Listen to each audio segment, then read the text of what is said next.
残酷な天使の You never see it coming. You see that my mind is the best for eyes. You're done. Hello, everybody, and welcome to the Adcast. This week, it stands for the Amamiya Turnabout because they decided that the canon name for the protagonist is Ren Amamiya and not Akira Kurisu. I would have... Wait, they changed it? Yeah, they changed it. Oh my god, this whole time I calling him Akira. I even drew him and I called him Akira. Oh no, I have to change all my files now. I know. They did it because they decided to go with Ren Amamiya for the anime, and that became canon. It's kind of the thing that they always do with Persona, and at this point... you're right, yeah. They did it for P4 as well. And P3. Actually, they did it about 3 times for P3. That's aside from the point. That makes sense. That makes sense as to why whenever I search for his name, a bunch of things come up. I think the movie names are canon for Persona 3. Okay. I don't know why at this point they haven't just decided, like, oh, he comes with a canon name. Because they always seem to have, like, this is maybe kind of canon. And then you know, an animation or a movie comes out and they decide, no, this is his name now. It's like, okay. Yeah. I don't know. Anyway.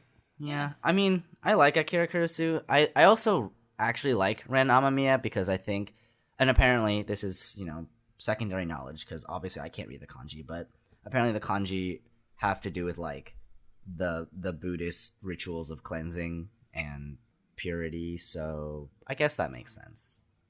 Okay. If you haven't guessed, we're talking about Persona 5 this week. Yay, Persona 5. But before we get into that, let's talk about what have you been up to? Oh, God. I've been watching a lot of Natsume Yujincho because my week's been very stressful and I need something to decompress. So that's been that and like videos of puppies, but you know. Yeah, it's been good. I'm watching the 5th season right now, and it's more of wonderful, like, feel-good relaxation type I'm sorry, things. are there 5 seasons of this show? There's 6 seasons of this show. Excuse you. There are 6 seasons of this show? Yes, and it continues to be great. Surprisingly. It's like if you had like 6 seasons of Mushishi or something like that, except like more delved into traditional Japanese yokai, like literature, that kind of thing, mythology. I did not realize. Yeah.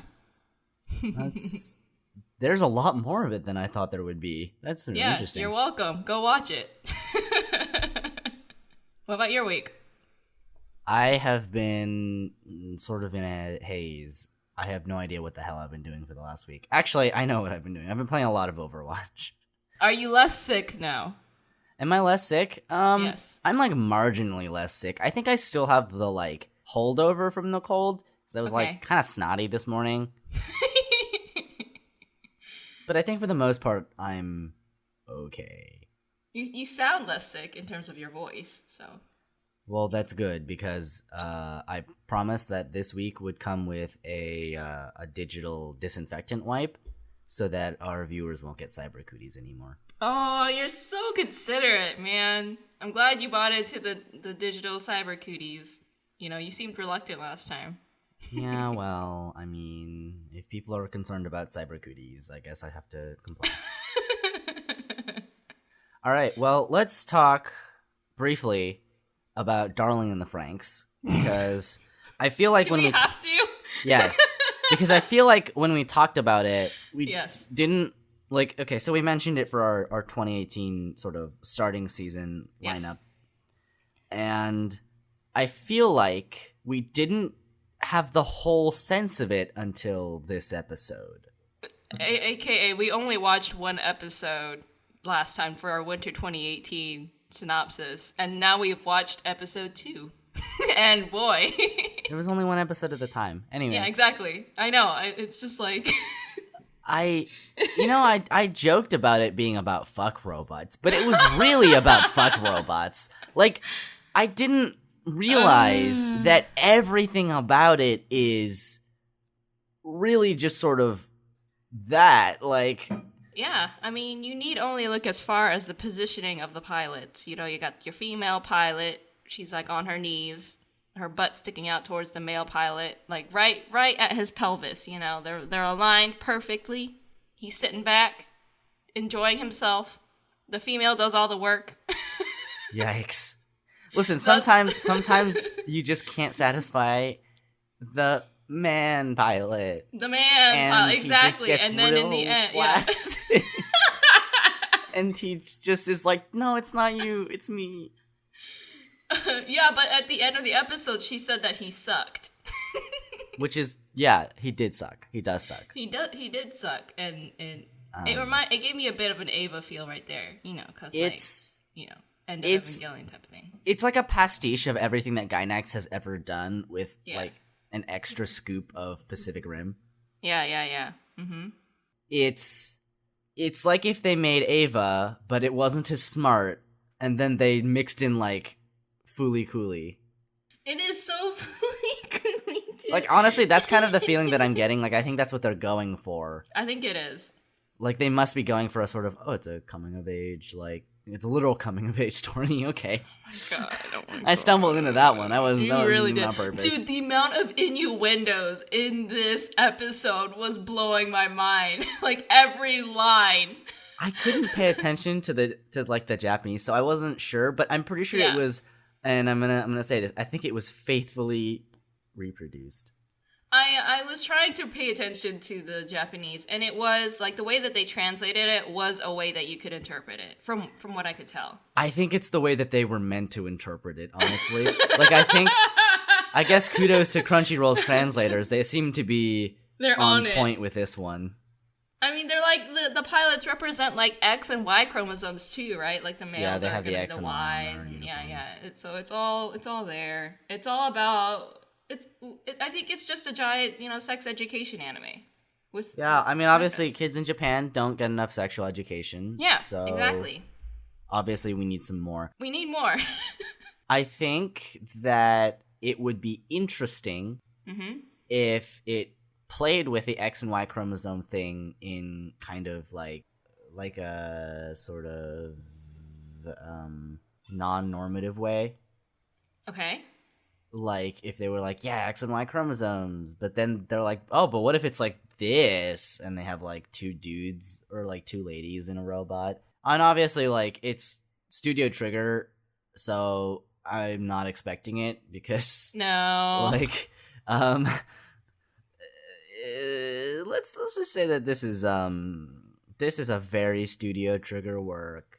Which is funny, because Little Witch Academia, I feel like, didn't have quite as much of that, like, intense male gaze that this one does. Yeah, I agree. I feel like Little Witch Academia, in terms of its story and concept and whatnot, it wasn't as, like, I don't know. Maybe it's the whole, like, they're going for that whole hardcore shonen vibe or something.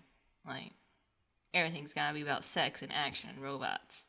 I have no idea what they're doing with this one. And I guess we'll keep watching it because it's pretty to look at, but I'm so confused. I really hate the plotline so far, there is hardly any plotline so far. And I don't like any of the characters, really. It just, like, it really bothers me to watch this anime, except for watching the action. Yeah, none of them are really that memorable. And also, like, I can't tell if it's ironic. Mm-hmm. I don't know if they're being serious or not, which means I have to, like, I can't give them the benefit of the doubt. I have to assume that it's serious. Like, I had the same thing with, like, Kill la Kill, right? Where it was like, are you serious with this, or do you, like, know what you're doing? Because this is silly. Yeah. And I don't know. I see, the thing with Kill la Kill, which I actually really enjoyed, was because I felt like it for sure knew that it was silly and it was owning up to it. And that's why I respected that series so much, is that it was freaking over the top ridiculous with the, the nudity and the jokes or whatever. And it felt to me like it was very self-acknowledging that, yeah, we know that this anime is all about the fan service. So here, we're going to drive the fan service to the moon. We're going to fan service our ladies and some of our dudes. It's going to be great. They're going to, the privates are going to sparkle and blossom roses and stuff like that. That's why I thought that I really liked that series It's like not that I'm against fan service, but it's like in cases where it takes itself too seriously, like that's where Darling the Franxx stands with me. It's like I can't tell if you're actually taking yourself seriously or not. Yeah, well, only time will tell with that one. Only time will tell. And then we're gonna take a hard left and talk about Hakume and Mikochi briefly. Yeah. Mm-hmm. I like it a lot, Mm-hmm.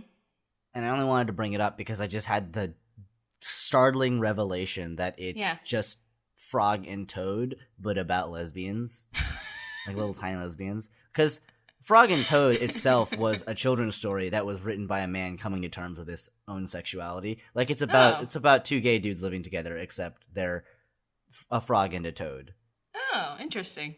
So like that's an actual canon detail about beloved children's story Frog and Toad. I don't actually know the story, so I don't remember anything about them. I think they just like sit around and drink tea and eat things, and honestly, it's basically what Hakume and Mikochi is. It is. Mm-hmm. But anime. Mm-hmm. Frog and Toad the anime. Watch it. I love it. It's great. Also, Shinji's voice actress in there. Holla. It's true. It's true. Every time I hear Shinji's like voice actress, it throws me off because I'm just like, oh, you're not a prepubescent boy. You're like a lady. Yes.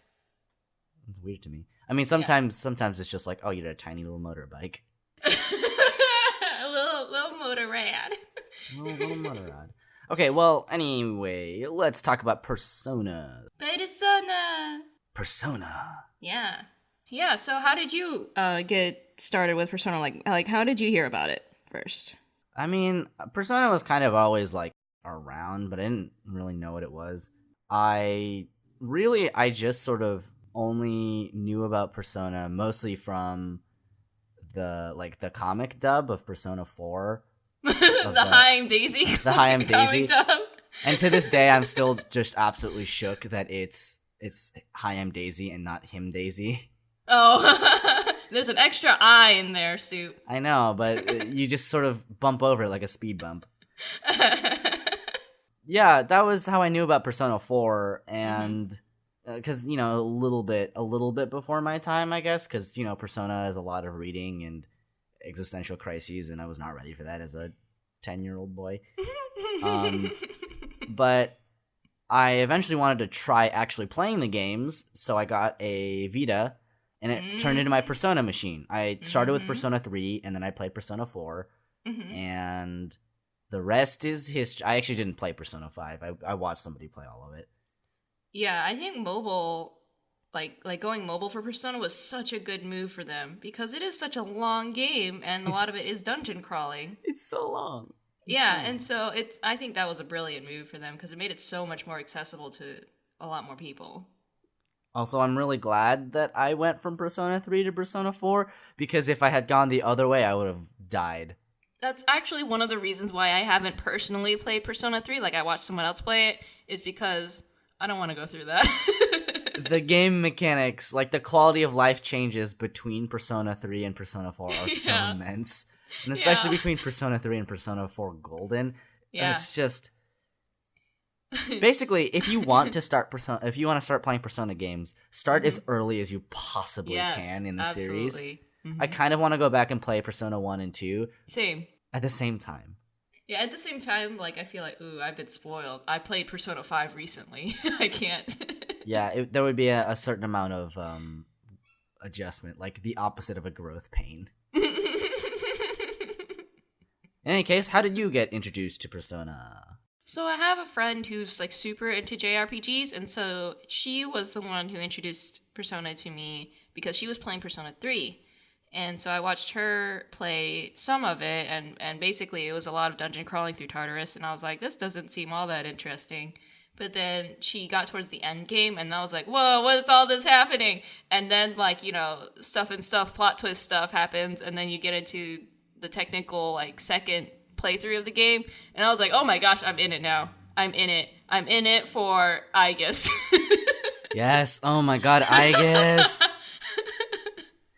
And so then it just spiraled from there, and then I actually played Persona 4 myself, and then the Golden version came out, and I played that, and beat it multiple times because I loved it, and then played Persona 5 when that came out.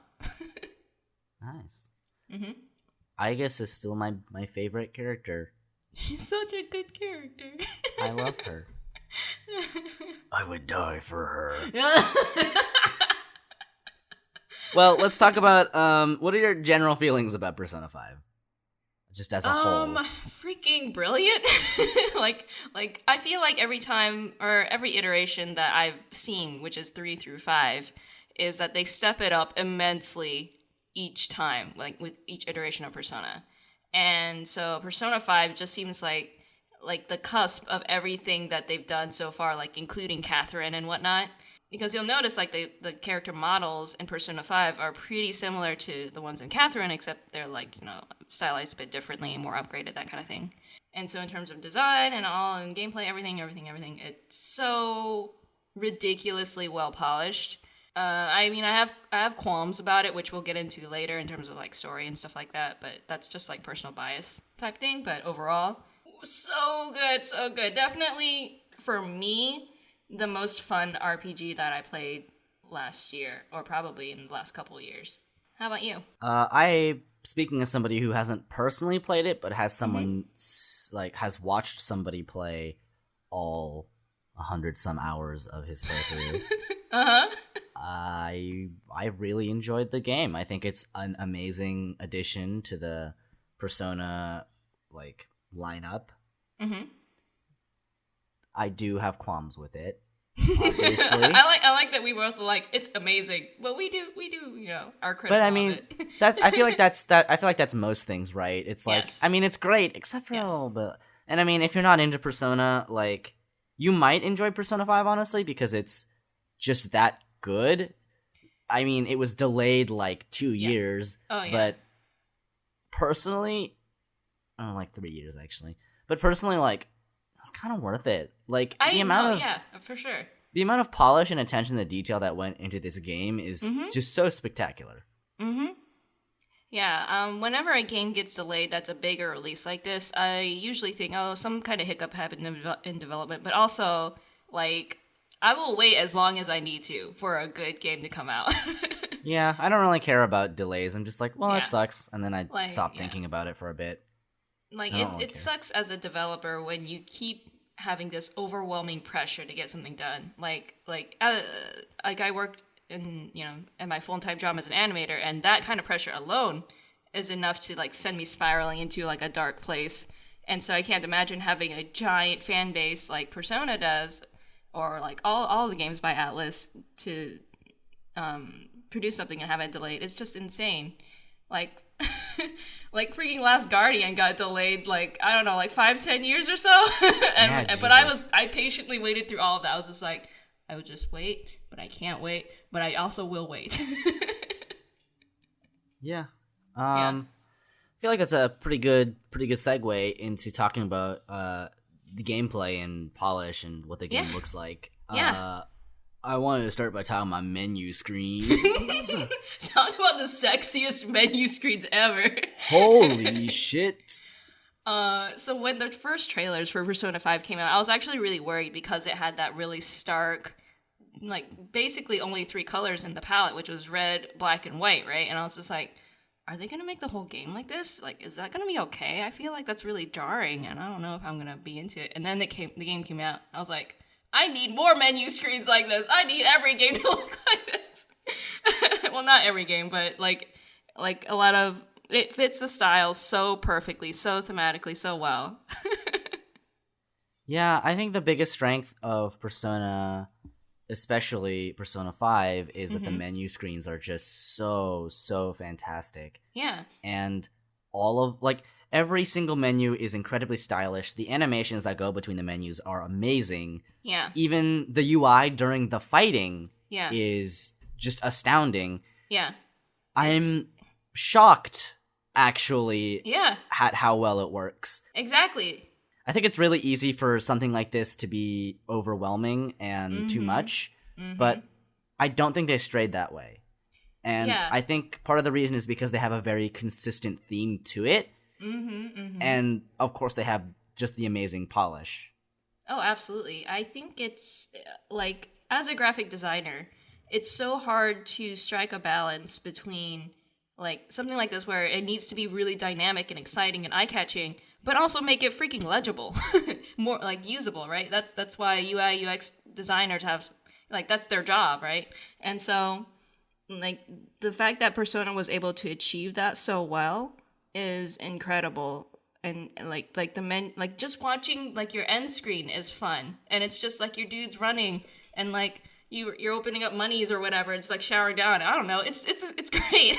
It makes you feel like you are like one of the Phantom Thieves, and even the menus make you feel like that, and it's wonderful. Oh yeah, it's so stylish, and the theme and the aesthetic of the entire game. Yeah, it's not confused about what it is at all. Yeah, and I think that singularity of purpose is really what helps it in this regard. Yes. It's so good that my entire phone is themed after Persona, and it looks good as hell. I've seen people with the PS4 like theme for Persona 5, and I want it because it plays the music. Everything is like colored. Like, oh my god, I want it. Yeah, let's talk about music because oh my goodness, the music. I'm pretty sure the composer is Shoji Meguro, who does all of the music for Persona. What a fucking legend. What a fucking legend. He steps it up every time, man. Every time.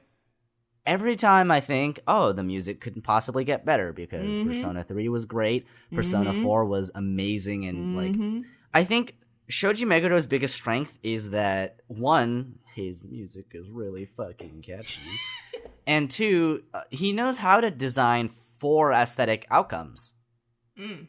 All of the songs in Persona 5 sound like they belong there. Yes.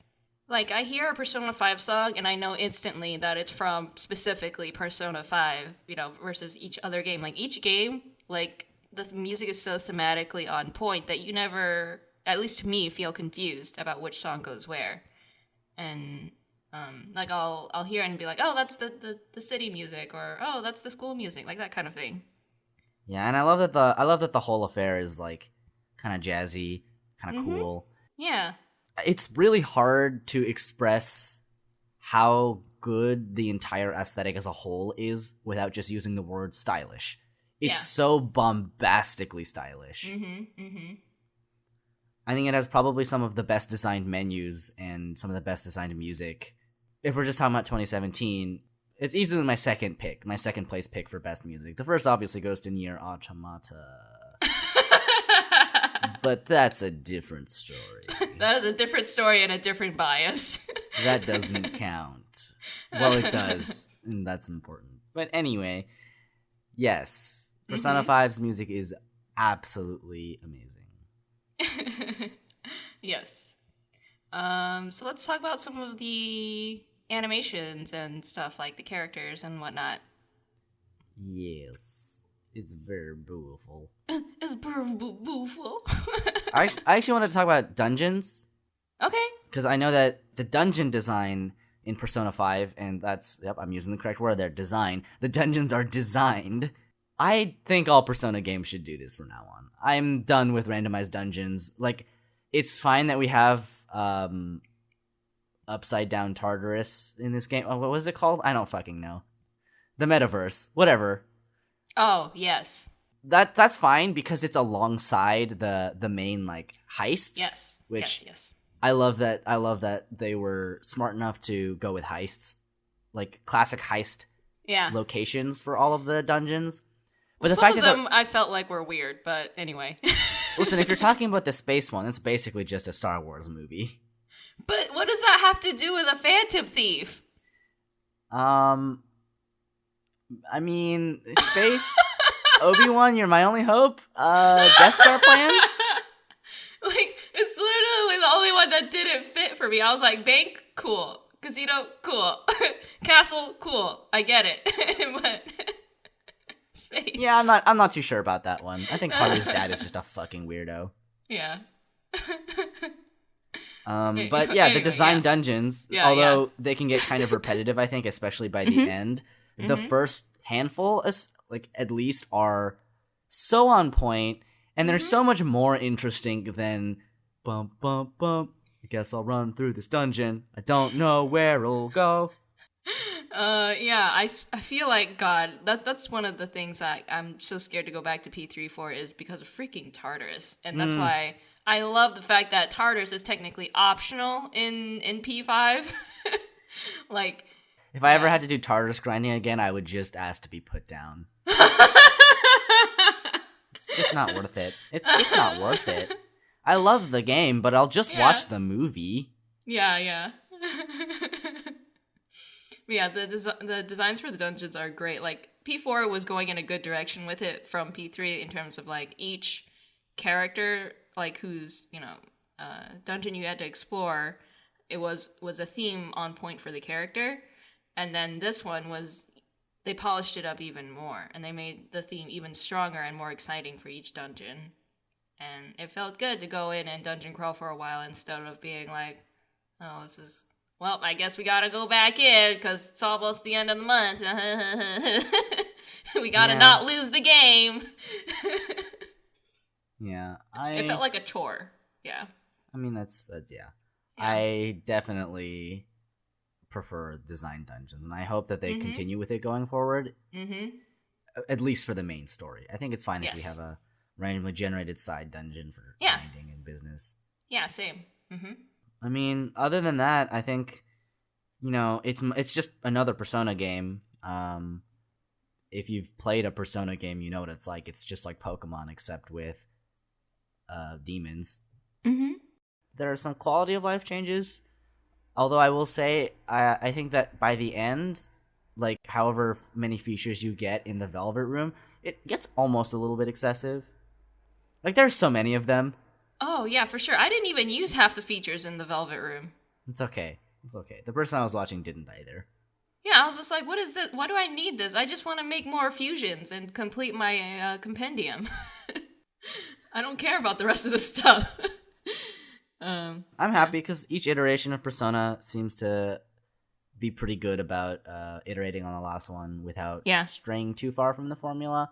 It's sort of like Pokemon, except Pokemon hasn't really come out with like a slice of I almost said slice of life. I meant a quality of life. Hasn't come out with a real like quality of life improvement in a bit. I think they did introduce in either X or Y or Sun and Moon the thing that remembers what it's super effective. And I mean, obviously I have the type chart memorized, but for people who aren't ridiculous. Yeah. But yeah, I think, well, this is a question that I get a lot when I'm talking about Persona with someone who has never played it before, is whether they need to play the previous games or not to play Persona 5, because they hear all the cool stuff about Persona 5, they want to play it, but they don't know whether they should get into it. And I say, absolutely play Persona 5, because you don't need to have played the previous games. It's because of certain story reasons, it's nice to have that context of having played Persona before, because first of all, you know what you're getting into, and second of all, they do feature a couple of key callbacks. However, those callbacks are not, their impact isn't lost on you if you've never played Persona before. And so I think Persona 5 is a great way to just jump into the series, because they're all individual stories. Like each game is its own contained story, even if they are technically kind of set in the same universe. Yeah, they're like really insular in almost kind of a weird way, considering the plot of the games and the fact that they're technically connected and in the same universe, but whatever. Yeah, you do not need to have played any other Persona games. Like, I think there's some valuable background in Persona 5 that, or in the other games that would provide some context for Persona 5 that you don't need to have to play. It enhances the experience, but I wouldn't say enough that if you're only interested in Persona 5, you should play the other ones. Like, if you're interested in Persona 5, but you're not looking so hot about Persona 3 or 4, just play Persona 5. I think it's fine. Yeah, absolutely. I think this is a good parallel to freaking Yakuza 0, because Yakuza 0 is the prequel to all the 5 or 6 games that came out before it, but were technically, chronologically take place after it. That Yakuza 0, because it was it was made recently, and as a prequel, it sets up the world really well. Therefore, you don't need to have played all the other previous Yakuza games to get into it, even though all the games are technically connected. And then Persona is even more approachable because it doesn't follow the same main character throughout all the games. It follows the specific character of one story, one cast for this game. Well, I want to talk about characters. So, yes. Speaking of, what was your favorite awakening? I think is the best place to start. My favorite awakening. I liked Yusuke's, and I liked Haru's. Oh, interesting. Yeah, I like them both. Interesting. I don't think I liked Haru's as much, actually. Well, remind me. So she goes from the lady with the giant ballroom cannon dress to what was it? What was her awakening? Oh, I meant like just the initial awakening. Oh, you don't mean the Persona awakening? No, okay. no. Sorry. I mean like my bad. the very first scene where Yes. they get a persona, because like Okay. Haru's is like this sort of like she's the last party member, and it's like just a sort of wishy-washy like, oh, I don't have a persona because I'm not strong enough, and then you're like, no, Haru, you're strong enough, and she's like, yeah, fuck it, I'm strong enough. Yeah, that's true. In that case, I would say Yusuke. He's my favorite awakening. Yeah. I think I would tend to agree.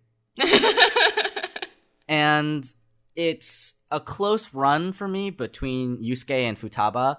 Mm-hmm. But I think Yusuke's, and I think part of this is the fact that it's like the third, well, aside from you, like the third awakening, right? Mm-hmm. And by the time you get to Haru, it's kind of like, it's over and done. Everybody's done it. Because I like Makoto, and I like her character a lot, and I just think that her awakening was kind of lame. Yeah. Even though it's like, oh, wow, she's so cool. She got a motorcycle. I'm like, damn, that's badass. But I think Yusuke's has the most emotional impact. Yes. And it has, like, maybe the coolest turnabout where he was just like, I see. It's like... It was a huge character development point for him, which for a lot of the characters it is. It's supposed to be. But for him especially, you really felt for him. Also, Goemon is just, like, the best persona. And he looks so cool with his little fox mask. Yusuke does. Oh my God. I love Yusuke. He's got the little tail. Yeah. Every time I looked at him, like, with the giant collar, I was just like, he looks like Elvis, but Japanese. Oh my God. Yeah, I think Yusuke has probably one of the most badass ones. Yeah. Just because, like, his speech after he gets his Persona 2 is really cool. Mm-hmm. He's just like, in this world there is beauty and vice. Let us show them which is which. Mm-hmm. He's so dramatic. He's so dramatic, and I love him. Just like all of his movements are really dramatic too. Yes, his whole personality is very over the top, which I have mixed feelings about. But Yusuke as like a character in himself, I really like. Yeah, I think Futaba's is a close second because it is also like really emotionally impactful. I think the badass factor of Futaba's awakening is a little bit tempered compared to Yusuke's because it comes so late. Yeah. Mm-hmm.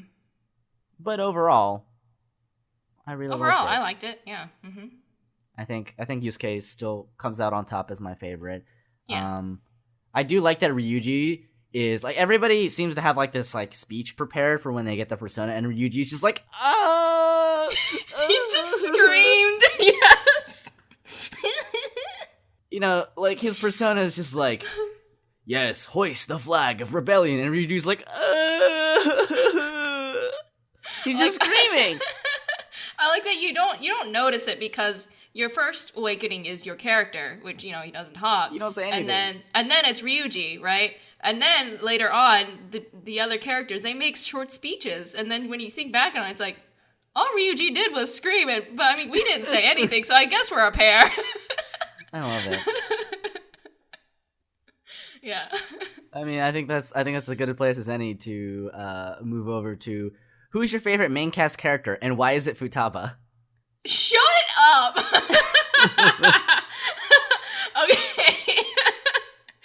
Your bias is too strong here. Uh-huh. That being said, I did like Futaba. I like Yusuke too, obvious reasons. I liked Yusuke, I liked Futaba. Let me think. I liked Haru as well, even though she comes in so late and it's hard to get to know her because of the late game. But I did enjoy her, overall, I guess. She was there. I liked her musketeer theme and everything, and she was sweet. And she grew plants for me that restored all my SP, bless her heart. I feel like I would have really, really liked Haru if she had come in earlier. It's just that Haru comes in as the last party member, like the same as Naoto, but Haru just is not as interesting as Naoto is. Yeah, exactly. Like I feel the same way. I like Haru because she's a floofy boy, and her cool musketeer outfit. Yes. And she's cute, but like she comes in late, and then you have to like solve her dramatic problems by doing her social link, and you have like 10 days to do it. It's just a lot. Right. I really wish that we had more time to get to know her. Yeah. But alas. I think it's obvious who my favorite character is. It's Futaba. What? I had no idea. What? Like, I don't know how to not pick Futaba. I will say Makoto is a close second because she's cute and she could break me in two with her bare hands. Okay. I like her cool bike. Her bike is nice. But like Futaba's persona is just a UFO called Necronomicon. Isn't it like a tentacle UFO? It's a tentacle UFO. I was trying to think if I remembered that correctly or if I blacked out during her she summons her persona and then it just brings the tentacles down and just slurps her up. Yeah, I know. I was like, ooh, that's very anime. And then her awakened persona is just an orb. Yeah, I remember that. It's basically just Amino Sagiri but happier. Yes, that's exactly what I thought of. It was really funny. It's a giant disco ball with a smiley face on it. How could you not love that?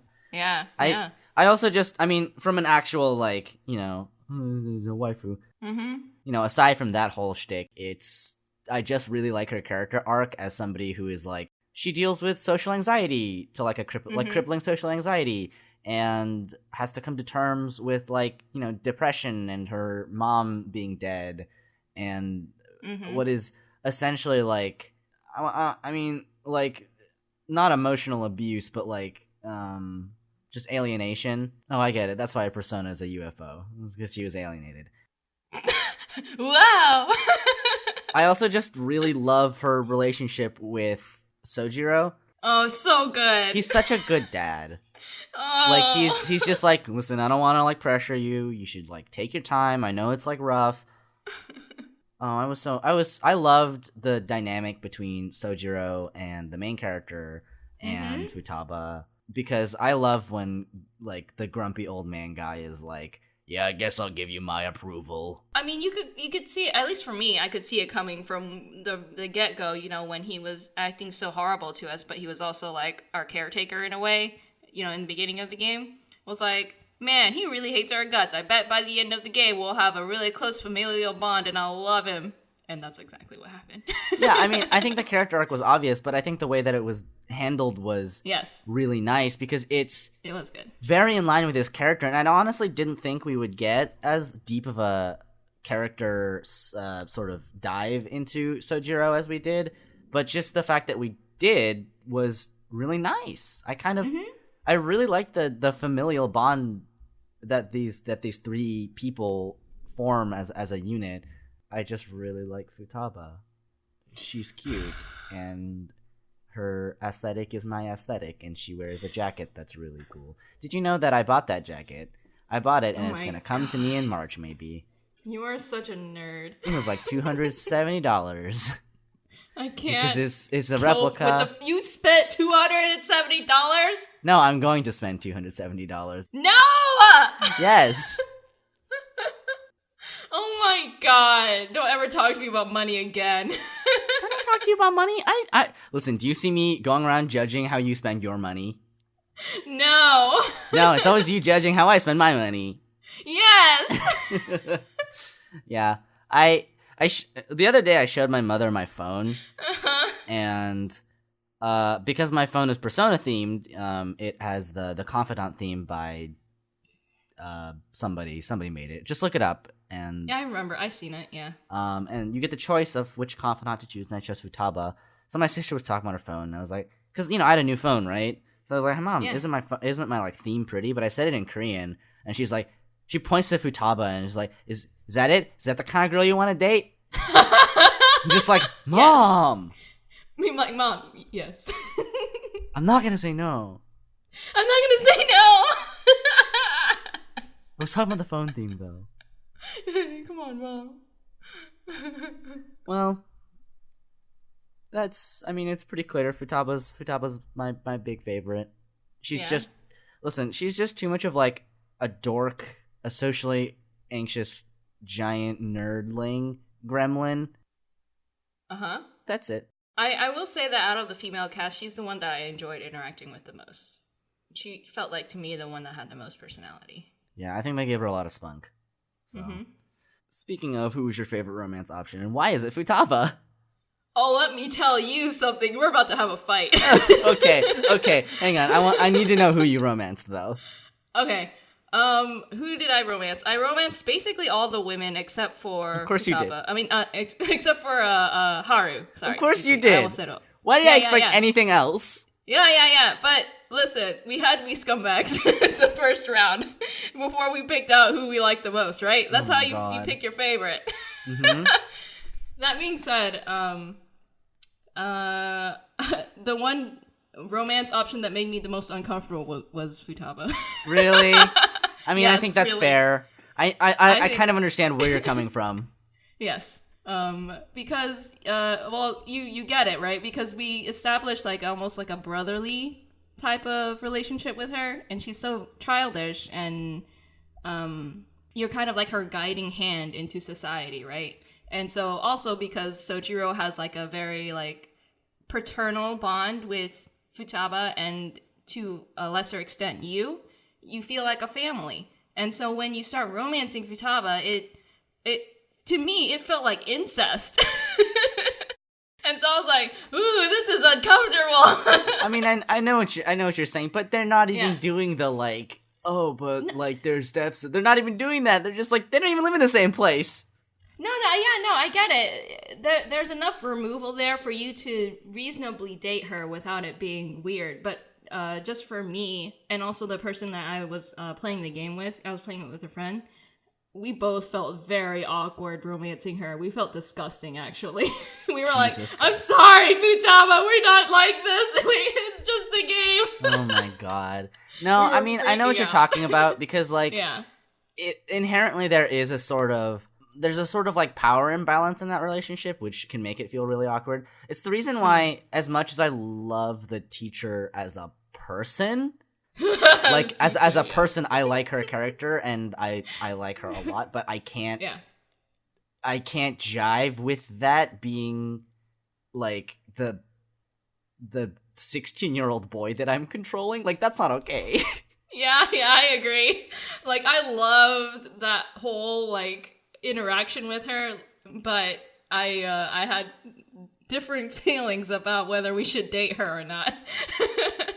It's really sad because I actually really like her, but I Yeah, I can't. like I her a can't lot, bring too. my. I think it's that to me is more explicit than the one with Futaba. So I feel removed sure. enough to. I mean, okay. If we're being fair here, I didn't even play the game myself, and the person that I was watching dated Makoto. So like, Okay, I mean, I'm just saying Futaba is my favorite. sure. Did the person you were watching, did you see any romantic options with Futaba?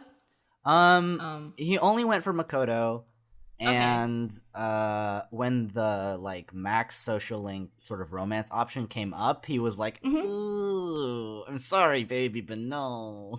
Okay. So he turned her down romantically. Yeah, and I Okay. that was, I think, less about the sort of power imbalance there and the sort of ickiness of the relationship, or the potential ickiness, and more just that like we were collectively Makoto for life, which I mean I think is fair. That's fair, yeah, and it saves you the grievance of Valentine's Day, which I loved. That was probably my favorite part. You just got beat up, didn't you? It was the best. Oh my God. We paid for our sins. Oh my God. I can't. It was so cathartic, like because in all the previous Persona games, you can get away with it. They finally addressed it. I legitimately can't bring myself to do that. Even in a video game. You can't bring yourself to be a total scumbag. I legitimately feel way too uncomfortable. Like, I'm just like, I know, it's just a game. But then, like, as soon as I'm just like, no, I can't do it. So it's the reason in Persona 3, I romanced Yukari, just because she came first and I felt bad. Oh, I hated Yukari. I know you hate Yukari, but I don't hate her. I was waffling between Yukari and Fuka, but then Aegis was there, and I was like, I didn't finish her social link fast enough. I'm sad. Oh man, you could have the robot butt. I know. And then in Persona 4, I went for Chie for similar reasons. Okay. I'm starting to see the types of ladies you romance. Well, here's the thing: is if I had to do it a second time, I would have chosen different people, right? Yeah. Yeah, I mean, for me, I always go full in the first go-round. Like, so for each game that I played, I romanced everyone I could because I wanted to see each of their roots. Yeah. And then in the second playthrough, I would choose the person that I liked the most. So for P4, I played it, I don't know, like 3 or 4 times. So after the first time that I played it, I went full in on Naoto. Yeah, I would have done that too. That's what I would have done. Although, like, I will say, I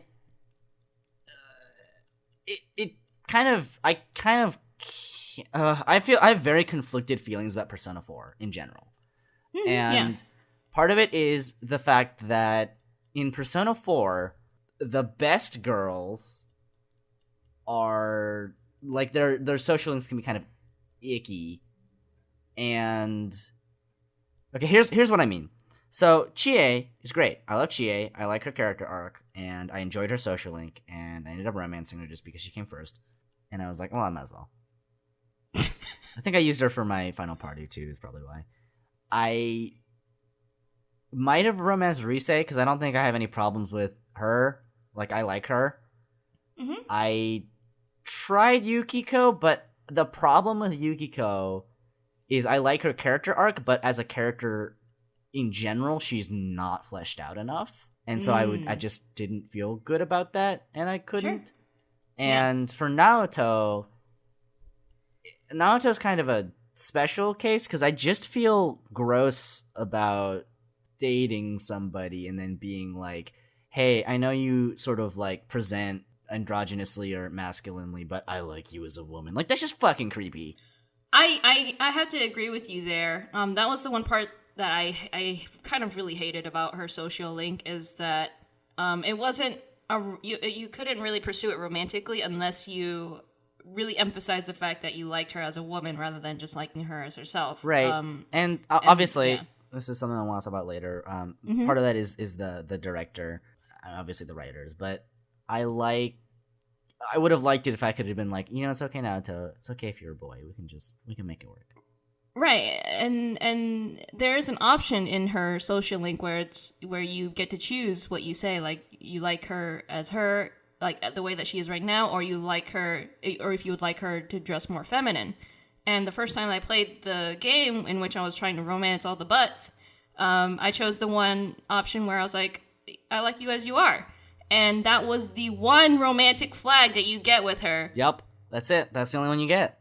And that's the only one you get. And so if you miss it, that's game over. You don't get to romance her. So the first playthrough, I didn't get to romance her. She was the one that I missed. She was my Haru of P4. Yeah, it sucked. And I was really pissed off.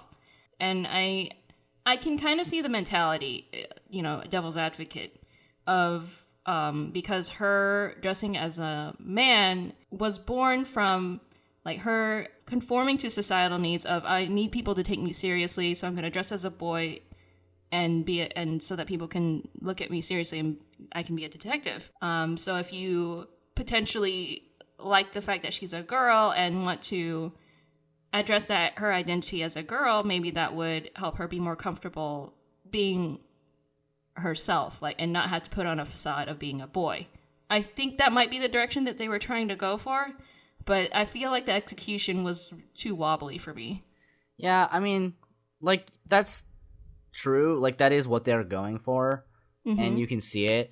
It just sucks that it's like, oh, it's wearing the skin of a trans narrative, and it's got all this weird trans misogyny stuff. And yeah. It's just like, I mean, obviously the game just hasn't really aged well. It's like Catherine's hasn't aged well, and now they're like redoing it, and they're like, by the way, we're doubling down on everything that's gross about Catherine. I'm a little worried. I do want to play the remake, but I'm a little worried. For a game that has... Alice is so interesting because they have... I feel like they're more willing to do stuff outside of the boundaries of like Japanese social conventions, but they don't handle it super hot most of the time. It's like, hey, did you know that this game has a canonically trans woman in it, but everybody in the game also makes jokes about how she's got a dick? Like, that sucks. Yeah. That sucks so much. Yeah. Like, they do have... I don't know. And I hate the fact that, like, romantically pursuing Naoto is like, you gotta be a lady. Yeah. Also, that there's no option to... Because, like... It's fine, Naoto. You can just be a boy if you want. Like, look at fucking Kino. Kino is whatever the fuck Kino wants to be. Yeah, exactly. Nobody asks Kino any questions. They're just like, oh, you're the traveler person. Yeah. Kino's like, yeah, it's me. I know. It's my motorcycle, Hermes, and my guns. Kino doesn't need grenades, only guns. Just guns. Yeah, it sucks because Persona does have a very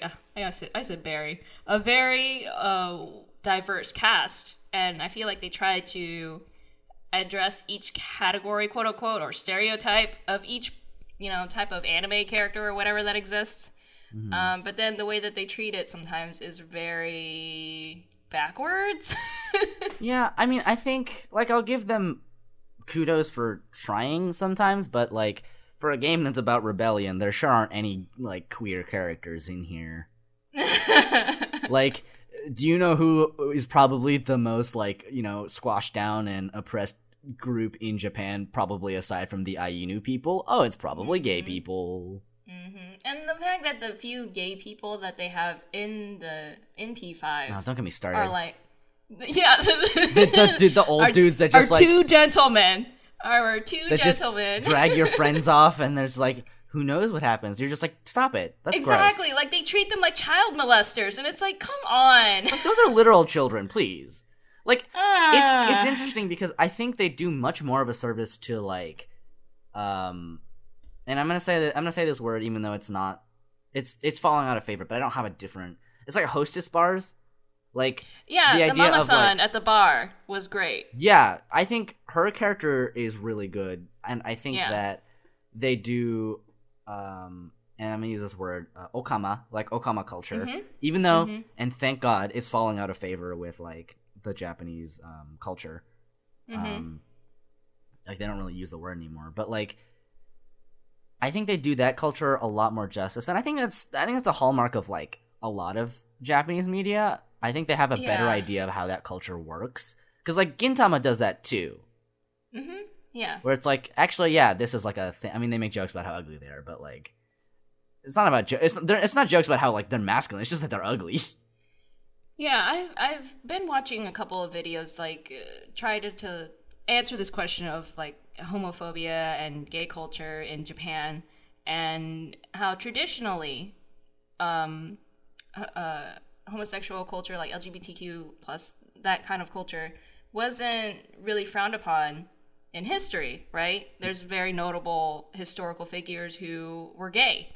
But then everybody knows about Oda Nobunaga's boy toy. Exactly. He's the prime example. And so then when Japan apparently, became more and more westernized, that's when ideas of looking down on homophobia, or like looking down with homophobic, values and stuff like that, came about and became more instilled in the culture. However, nowadays, because it's becoming more progressive, gay people it's not as frowned upon, but there's still not much of any kind of distinction between gay people versus transgender people versus whatever, right? All I'm saying is that white people ruined everything. Ruin everything. I hate people who are like, oh, it's just a cultural difference. You're wrong. Exactly. There are LGBTQ people in Japan writing Yes. their narratives in Yes. sensitive and nuanced and informative ways. Just look at Aoi Hana, just look at Horo Musuko, which I watched recently and was fucking fantastic, and the ending is maybe the best ending. It makes me cry every time. I want to cry for you. But yeah, that's an amazing narrative about coming of age while also dealing with non-normative gender and sexuality. Right. And they raise some incredibly nuanced questions in that show, and they handle it really sensitively. And the name of the mangaka that does it is slipping my mind right now, but they're really good about doing nuanced portrayals. Things like Kurage Hime is a lot of soft transgressivism. I love Kurage Hime. There's stuff like, stuff that's coming out now, like, My Lesbian Experience with Loneliness, which is fucking fantastic. You should read it. And there's another manga, which I read a while ago. It's like a memoir style. It's incredibly adorable chibi style, and it's the story of like a trans woman basically dating and marrying, and it's so heartwarming. Basically, what I'm saying is, if you don't think that these people exist in Japan, then you're a problem. Fuck you. Yeah, I think the fact that there is so much media and about this side of Japan, and that it's becoming more and more popularized, that is helping with the social acceptance, and then hopefully it'll boom into something more where, any gay person can walk around Japan and feel comfortable, and that our Persona games can also incorporate gay people and be comfortable. Yeah, Persona. Personally, I'm waiting for Atlas and the Persona team to realize, and obviously we'll talk about this later, but I'm waiting for them to realize that if they want to go with themes of coming of age, then, queerness is a big part of it. And it's like a very underserved community. But we were talking about characters, and obviously my favorite romance option was Futaba, but also I would have liked to be able to romance Yusuke, is all I'm saying. I would have liked to touch the Yusuke butt for reals as well. Such a nice bun. And that being said, my favorite was Hifumi, so you could step off. I mean, that's fair. Is that who you went for in the end? In the end, she was my favorite. She was the one I chose to go out with on Valentine's, and then all the ladies came to beat me up. That being said, I did not regret. Big praise. All right. Springboarding. What's your favorite social link, and why is it Futaba? Ooh. I'm actually joking It's about not this one. Futaba! I'm joking about this one.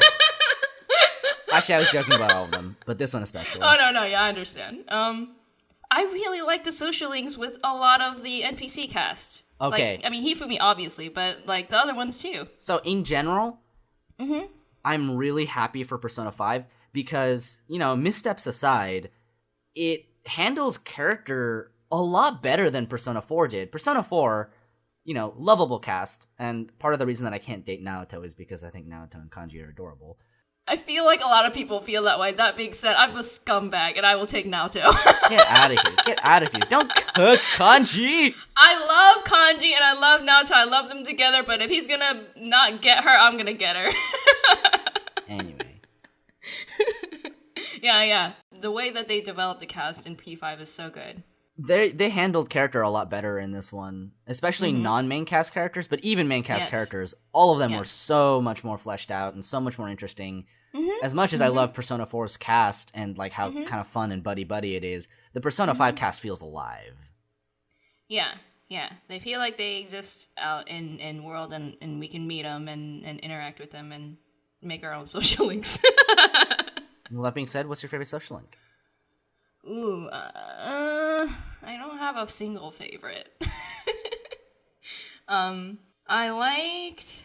Oh gosh. Who did I like the most aside from Hifumi? I liked Sojiro. I liked our airsoft guy a lot. I never saw his link come to an end. I didn't finish his completely either. I got to rank 9, and I didn't have enough time to finish him.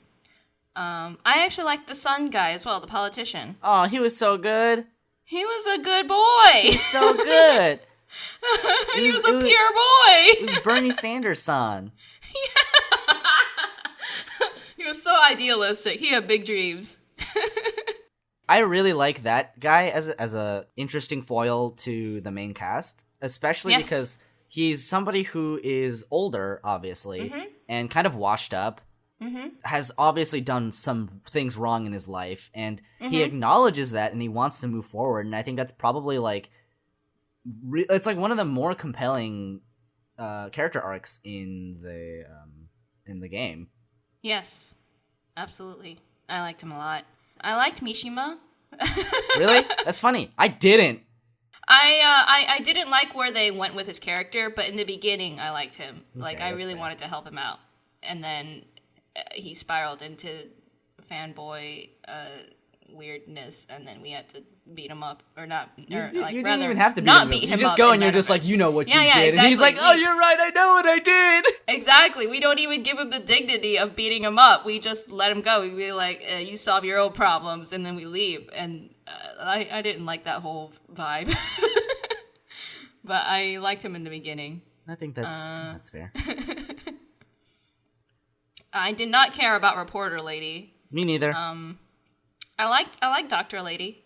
And Punk of rock course doc? I liked Teacher Lady. Teach boy? Yeah. I think my favorite social links were the ones outside of the main cast. No, I mean, I think that was kind of the intention. Yeah. Like when I wrote this bullet point, my intention was outside of the main cast, right? Okay. Because my favorite social link, I know I joked about it being Futaba, and I really like how her character arc goes, and it's adorable, but I think my favorite one is Teach Boy. I think I like the teacher, and I think that's just a manifestation of I wish I could ethically date you. I wish I could date you, Becky, and have you clean my room, Becky. I mean, I like her because, you know, she's the kind of character that's like, I didn't, like, do anything wrong, but I feel bad about it, so I guess I'll, you know, be extorted by these people. And then her character arc is about being like, no, fuck you. I hate you. Get out of here. It wasn't my fault. And I like that her character arc was about, and I think there's a certain amount of, like, cheekiness to this. I like that her character arc was about people thinking that she was in an affair with another student. You know, it's just like, oh yeah, dating your students is bad. And then the capstone... Then you roll up in here. Right, then the capstone is like, but what if you did, though? And she's like, no, that's a bad idea. And then you're like, no, but what if you did, though? And she's like, well, okay, I guess. And it's like, what? Didn't you just... What? I don't know. It feels so backwards. I don't know what they're doing. Like, I don't know what it is with, like, Persona and their weird teacher fetish. At least they didn't do it in Persona 4. They were just like, okay, you can date your teacher in Persona 3, but, you know, you're gonna die, so it doesn't really matter. And then in Persona 4, your teachers are utter shitbags. And then in Persona 5, your teacher is a Meido. The best Meido. I actually really like her. The one and only Meido. Like, I like her character a lot. I loved her a lot. And I love that when you hire her, she just comes to your house and doesn't clean anything. Yep, she just sits there and charges you $50. Like, you pay her money to lie down and sleep, and you're just like, Yeah. I'm gonna pay you to take a nap, honey. It's fine. Yeah, I think my pick is Teach Boy. Although I really liked Hifumi. I didn't get to finish Hifumi, and I think Hifumi is really a standout example because her social link was technically meant to be the part of the main game. If she was part of the main game, oh my god. Yeah, 100% she would be one of my favorites because I think they probably just decided like, hey, we have a dominatrix with a whip. We have a dominatrix with brass knuckles. We have a high femme dominatrix with an axe and Futaba. And they're like, okay, I guess we can't add any more queens into this game. I need my shogi queen. If they make the game like a golden version of the game and they put Hifumi in the cast, I kind of doubt they will because the game is already really fucking long. But I would dig it, honestly. I would be into it. I would love that game to hell and back, man. That's just like, please, like, I know you have strong feelings about Futaba. I love Futaba too, but I would, if they replaced any of the main females with Hifumi, I would be game. I mean, I would not want them to replace Hifumi. I mean, I would not want them to replace Futaba out of all of them, but if they did, well, they couldn't. any of them. Because they can't. Futaba's the navigator. Yeah, they can't, which is why it makes it, which is good for me because I like Futaba. Therefore, please put Hifumi in the main cast. Poor Haru. Remember when Haru was relevant? Oh wait, she I never liked was. Haru. I liked Haru. I like Haru's character design probably more than I like her as a character. I like her overall, but I do have a bias towards her character design because I like it a lot. Yeah, I just like that she's just kind of like a musketeer, and she's also like, oh, I'm a soft high femme character, but also I'm gonna hit things with an axe. Yeah, I think I like her also because she's part of like she's so different from the other main cast as well. Yeah, she's definitely super different. Although I will say, you don't really get a sense of this until like later in the social link, but I love An a lot actually because she's like, oh wow, she's so cool, and then you realize, oh, she's just a giant weirdo. I actually, the reason I didn't like An very much is because she played into every stereotype of a blonde bimbo. Like, she's kind of airheaded, she loves sweets, she's a model, blah, blah, blah, blah, blah. And then her character only got interesting for me when you go through a social link and you realize, oh, she's actually a tough lady. Like, she's willing to fight for what she likes. She actually doesn't like modeling that much. She just wants to be an action movie star, and that's admirable. Yeah, exactly. She wants to be an action movie star, and I was just like, all right, An, I'm on the An train. I like this. No, yeah, I think An is a character that definitely develops better over the course of the social link, which is astounding because Persona 4 was utterly terrible about this. They're just like, okay, you get one big character arc like that happens all of a sudden over the course of your dungeon, and then you get a minor bump maybe, unless you're Yosuke, in which case, go fuck yourself. By the way, Yosuke, go fuck yourself. I really, and this is prevalent in basically, I don't know, like so many different animes and Japanese stories, that you have a best friend who is just like the fall guy for everything that you do. He's supposed to be there to make you look good type of thing, and I'm tired of it. So I'm tired of the Yosuke's, I'm tired of the Ryujis, I'm tired of it all. Here's the thing, though, is the reason that I like Persona 5 a lot is because the characters seem to have more banter with each other. Like, you have Yusuke and Futaba that, like, have the sort of, like, have the Kanji Naoto, like, sort of... They're just, like, two weirdos that hang out. And especially, Ryuji and An kind of playing at that dynamic of Chie and Yukiko. Chie and Yosuke. And I think... Well, Ryuji and Chie... I mean, Ryuji and An feel like more like Yosuke and Chie to me. I mean, I think that's fair. I will say I like Ryuji better than Yosuke because Yosuke is a giant fuckboy. You really hate him. I really do. I really wish they had went with a romantic option for him because it would have fleshed out his character so much more. Yeah, I think it would have homophobic comments. I think it would have capstoned his character in an interesting way. Yes. Not a perfect way, mind you, but like it would at least bandage the situation. I will say, of all of the best friend characters, I still think Junpei is the best one. I don't know what it is. I don't know why they decided after Junpei fucking Iori, who was the best friend character in a Persona game, they decided to go back to normal best friend characters, because Junpei, his entire character arc is about his inferiority complex because you're the main character. And I think that's so neat. To me, like, it's like every side fall guy character arc, though, is that they feel less superior, they feel inferior to you. Well, that doesn't exist in Persona 4 and 5, though, is the reason I like Persona 3. No, it does. Yosuke's whole character arc is about that, though. Kind of. It is! At the end, you fight with him. He's like, okay, punch me in the face. I've been acting like a douchebag to you because all this time I felt like I had to be better than you, but really, we could just be friends and it's fine. So please punch me in the face. And so you punch him in the face and it's fine. No, I disagree. I hate you. I disagree. hate Yeah, Yosuke. I think for sure every iteration from Junpei on, the side Fall Guy character has always had an inferiority complex to you. I think it's less so with Ryuji, but definitely so with Yosuke. I never got to see the end of Ryuji's social links. So I have no idea what happens there. But like, I just think Junpei was handled better. And he probably was. I didn't see the end of Junpei's, so. Yeah. But Well, I the do thing think is, they all align. Junpei's happens in the game and not as a social link. And also, if you max Junpei's social link as the lady protagonist, you get to be best friends because he's only got one lady in his heart.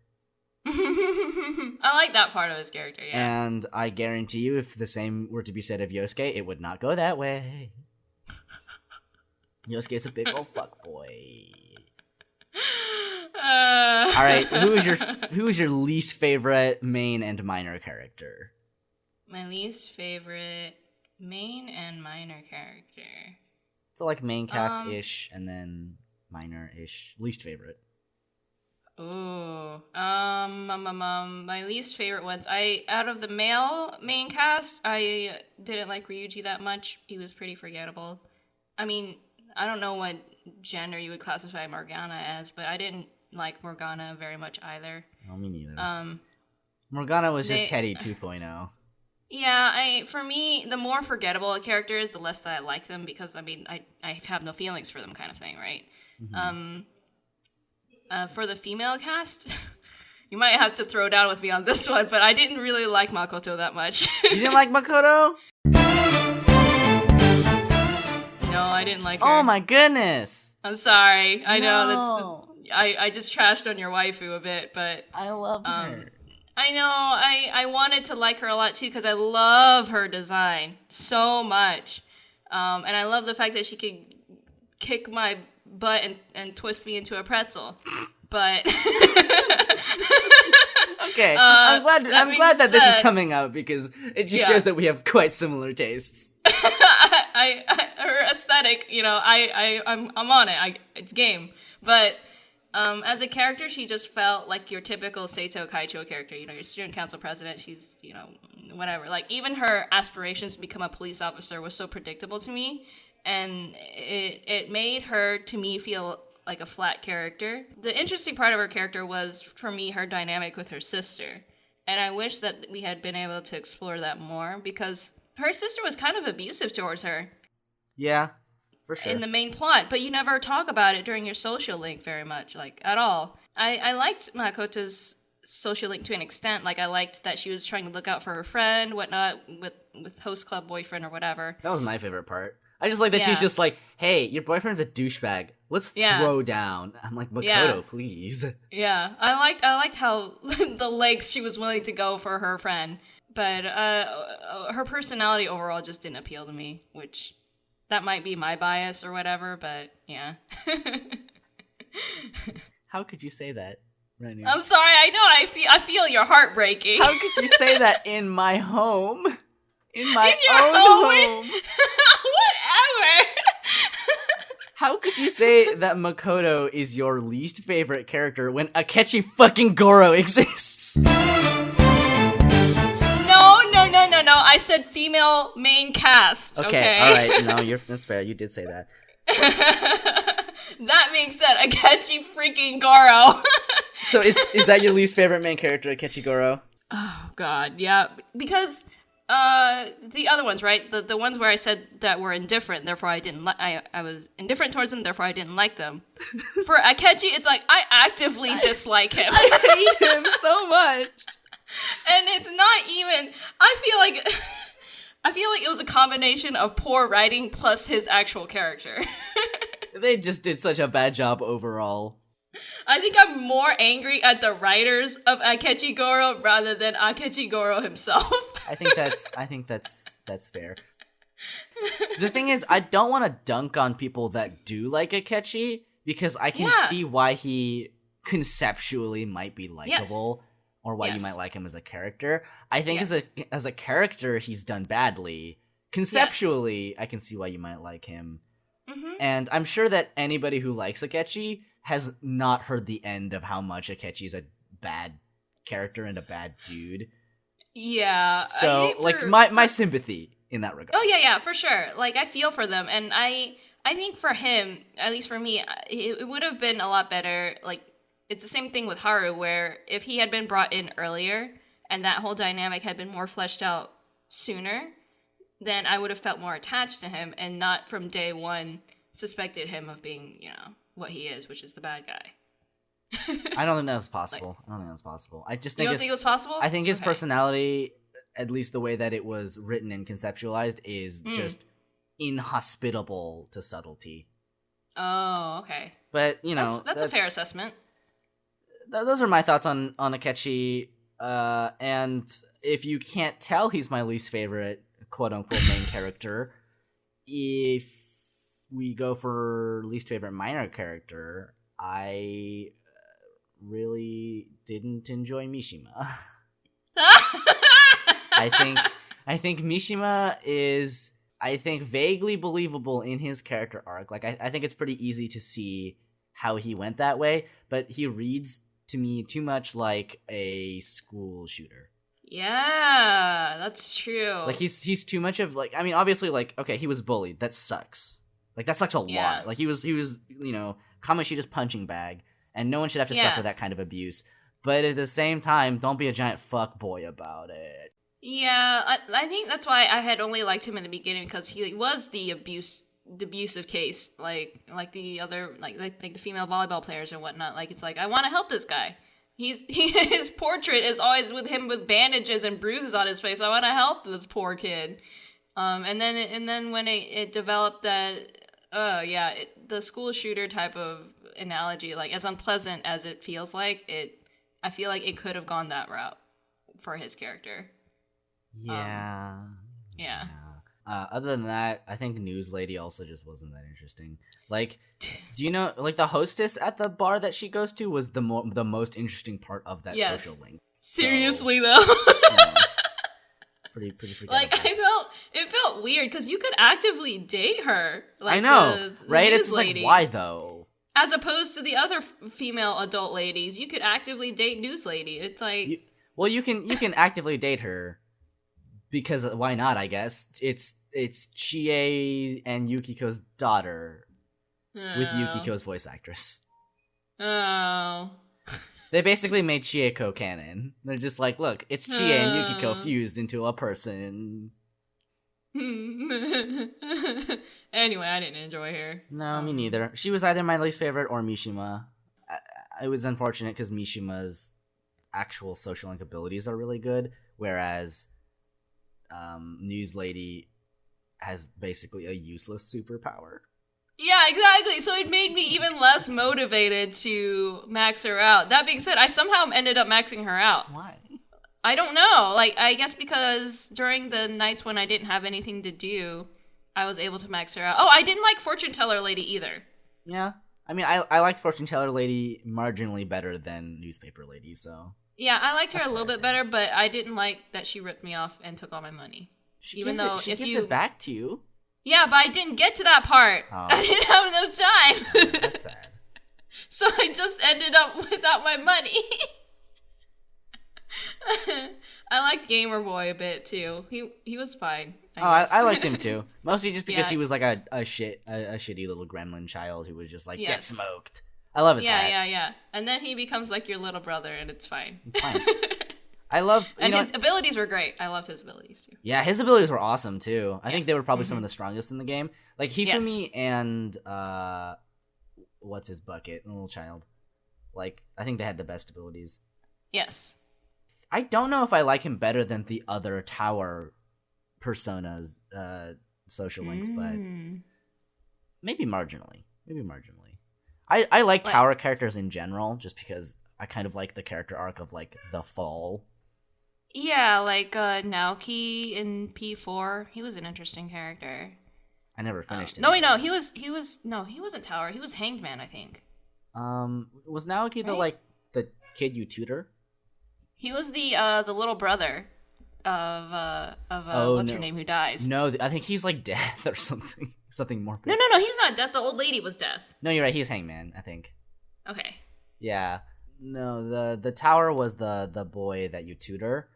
Oh, right. I remember him now. I also just really like the tower because do you know what persona is in the tower? What? It's Mara. This big old green dick cherry.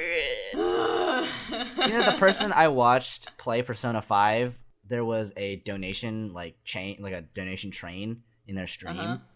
And with the money he got from that donation train, he ordered the Mara statue that they came out with. Oh no. It's glorious. I'm gonna send you the link to it after this, but no, you've already showed it to me and it offended me. no, it's so good. It's so good. No, I've seen it. It's so amazing. I don't need it anymore. When I had to fight that thing in the freaking final dungeon or whatever, I was so offended. Mara's good. Not only was it offensive to look at, but it was also a pain in the butt to kill. How could you hate it? Of course it's a pain in the butt, Renu. Do you see the shape of that thing? I know. Innuendos, soup. Okay, well, so I have written here that we wanted to talk about themes, but really I just kind of wanted to talk about rebellion. I think rebellion is neat. I think that was a cool theme, and they tie it together really well. Yes. And I also really wanted to talk about the symbolic meaning of the mask as a way to summon the persona. Because, each time they summon it, and, symbolism in Persona is not subtle at all, ever. What do you mean? I really like that because it ties into, I think, one of the biggest themes in the game, which is how perception shapes reality. When the public stops believing in the Phantom Thieves, they just fucking disappear. They're just gone. Yeah, But I really like the idea of the collective unconscious. Obviously, Persona is like if you made Jungian psychology into an anime game. Yes, it is precisely that. I like that it's about how people take perceptions about them and weaponize them. And I think that's kind of the neatest thing. Like the rebellion from society is them, donning clothes and ripping off these masks and their faces are bloody and on fire. It's really cool. It is very cool. I think, honestly, that's part of why I like Makoto so much, because Makoto is the biggest case of, and I think she's the most indicative of all of the characters of a character that is desperately in need of shedding societal expectations. Like you said that she's kind of like a classic, Seito Kaicho character. And I think that's the point. I feel like she bucks it in a lot of sort of more subtle ways that are supported by the theme of the game, and I think that's probably why I ended up liking her a lot. Sure. I'm just really into it. I'm just really into the weaponization of aesthetic. Yeah. And it's the same type of psychology that they approach, but they approach it in so many different ways that it doesn't get stale for me. Yeah, it's neat. I like it. I also... No, I'm done talking about themes. I think that's all my English major brain is. You're tapped out on that. Yeah, I'm tapped out on reading for now. I've done a lot of reading. That's okay, fair. I want to talk about the plot. We have to talk about the plot.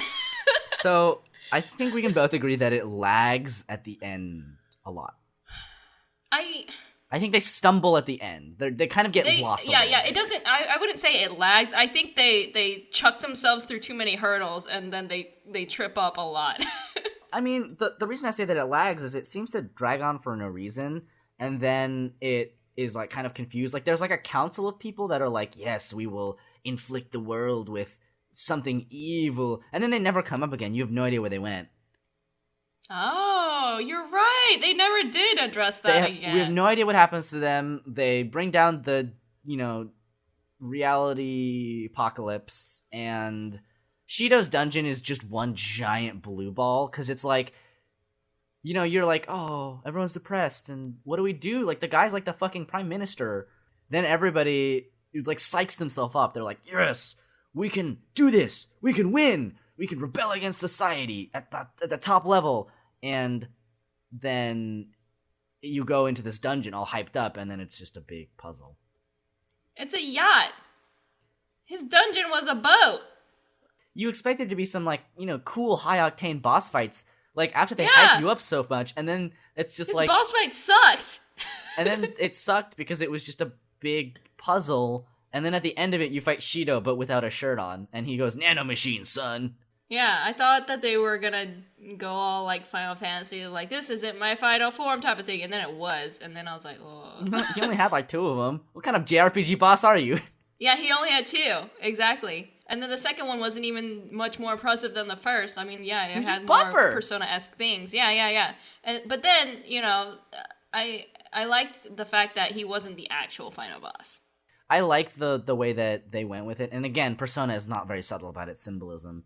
Where, like, you know, you can try to affect change from the top down, but really the problem is, like, the masses. It's perception. It's the way people view reality that's the problem. It's like, it's a big cultural problem and not just a you can beat up the final boss problem, unless the final boss is the concept of apathy. In which case, I guess you syndrome. can.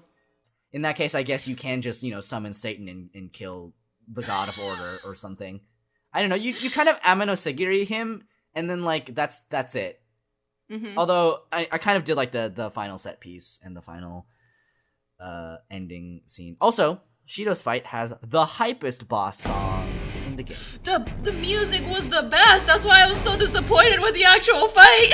The actual fight is just Shido, but baby. Yeah, I was just like, I love the music, but we're just hacking away at him, it's nothing exciting. And what I think would have brought it together for me was if they brought Akechi back in some way during that final boss fight, like maybe you had to fight like some amalgamation of Shido and Akechi or whatever, because after they drop Akechi, they don't ever address him again, and I wanted some kind of conclusion, but we can get into that in a second. So I actually think now would be the best time to talk about the Akechi Goro Gambit.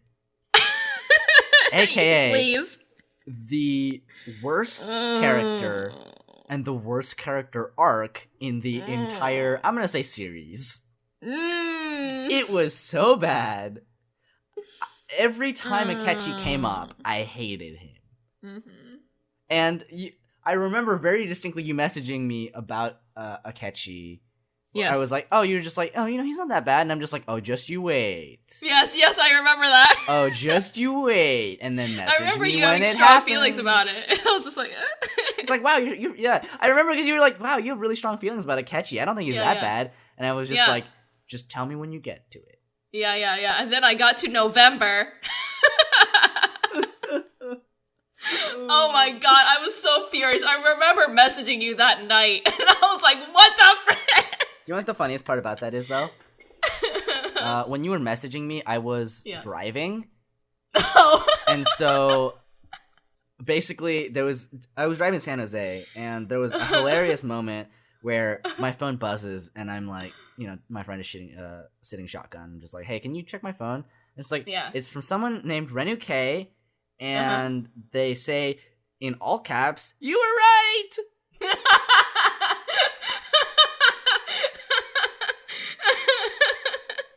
And so I communicated to you through my friend, and they had no idea what was happening.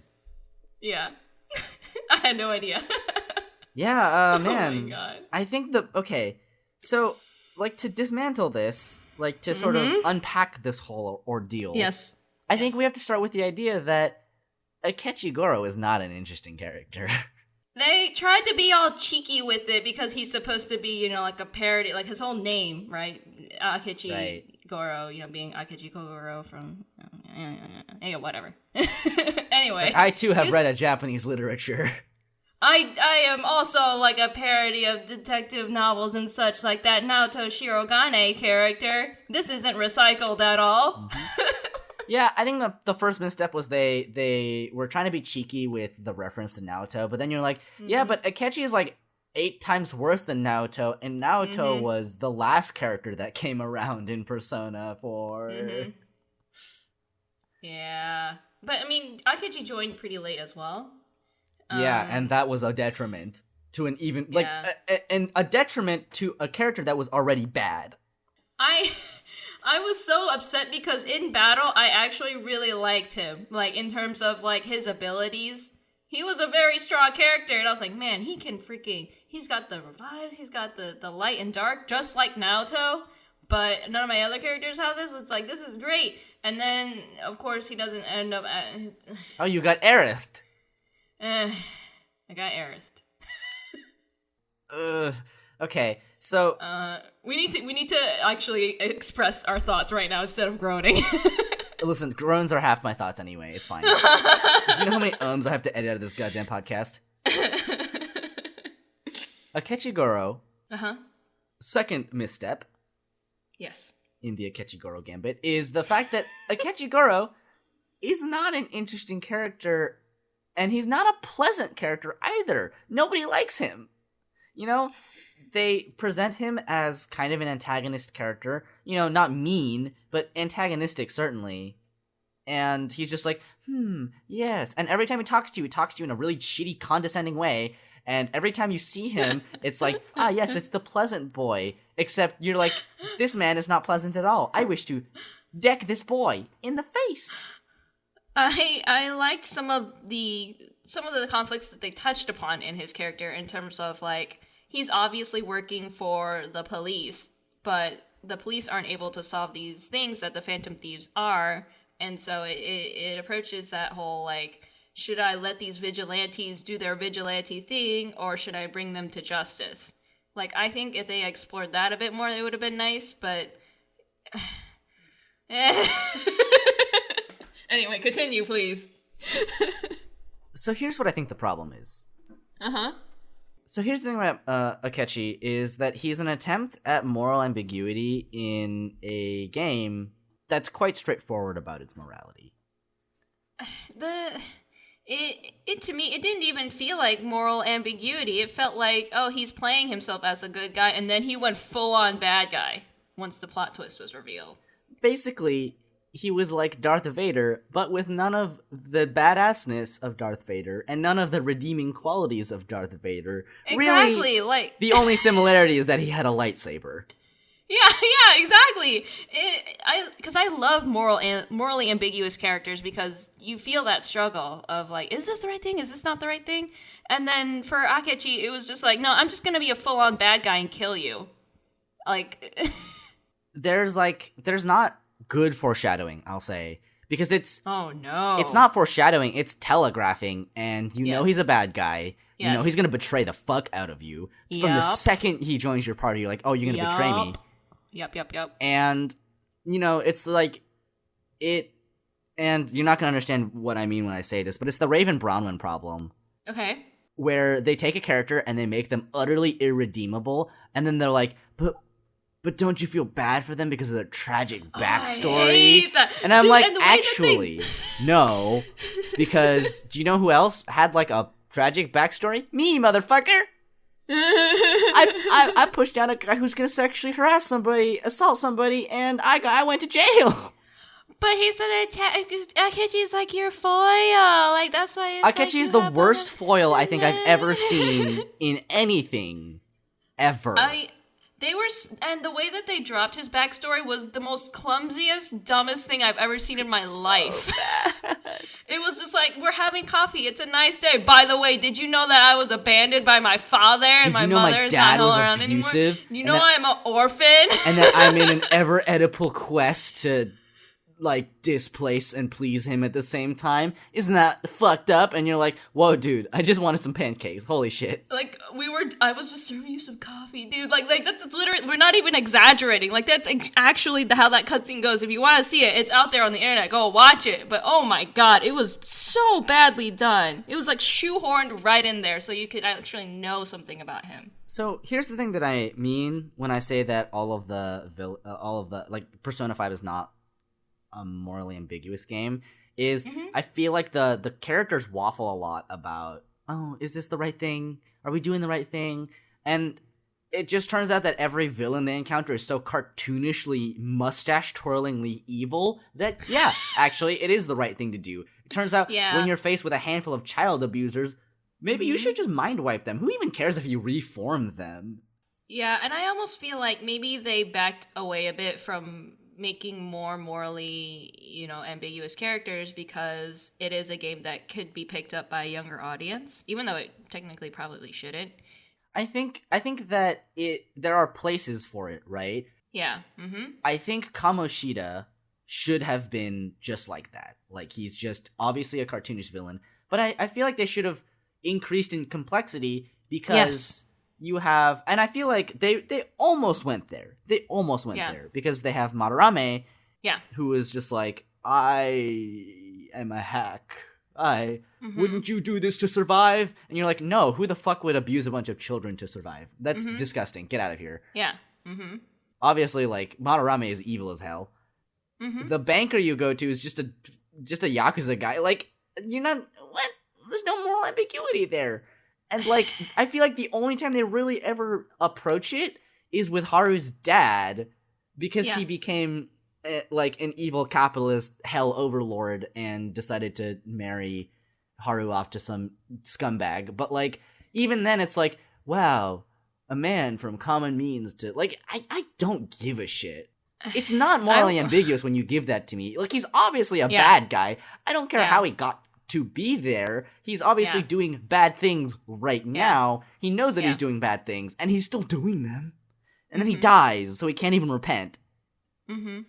It would have been such a more fascinating game for me personally if they had gone that route of, okay, you start from a more stark black and white, you know, this is good versus bad type thing, and then they spiral into more, you know, like is this the right call or not? Am I doing the right thing towards the end?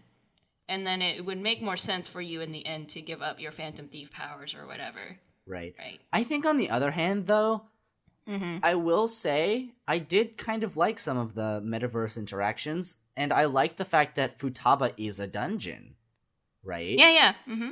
You're not just doing this to mind wipe people. You're going in there to ostensibly heal somebody. Mm-hmm. I think that was the only moment of, like, kind of narrative complexity where you're like, actually, this could be dangerous. We could, you know, go in there to fix her, but we could like very easily just fuck something up, and that would be bad, right? Like, obviously, like, that's a very morally ambiguous situation, and I kind of wish they had carried that tone through the rest of it, because man, oh boy, Akechi, I would have loved to see it if they had actually messed up. And then there was some justification. Oh, I wouldn't, because that would mean they kill Futaba, and that's the worst. Oh, I mean, not actually like kill someone, but like if their powers in a way like they actually see the negative ramifications of their powers. I think they do approach the subject because they talk about, you know, if we do this, if we're, you know, changing people's hearts, like, do they have free will anymore? And I think that's probably the most interesting dichotomy that exists in the game. Yeah, I would have liked to see that more, I guess, is the thing. But I don't know how they would have been able to execute that without making the Phantom Thieves actual murderers. So. Right. And obviously, like, you know, you want your protagonist to be on the side of good. Yeah. I think that's fine. Yeah, I think they went too black and white with it for me. I did like Sae. I think Sae's dungeon was also not so black and white, and I think Sae may be a better example of the Naruto narrative they were going for, because they don't couch it in, like, trans language. They're just like, yeah, Sae doesn't get the recognition she deserves for being an awesome cop.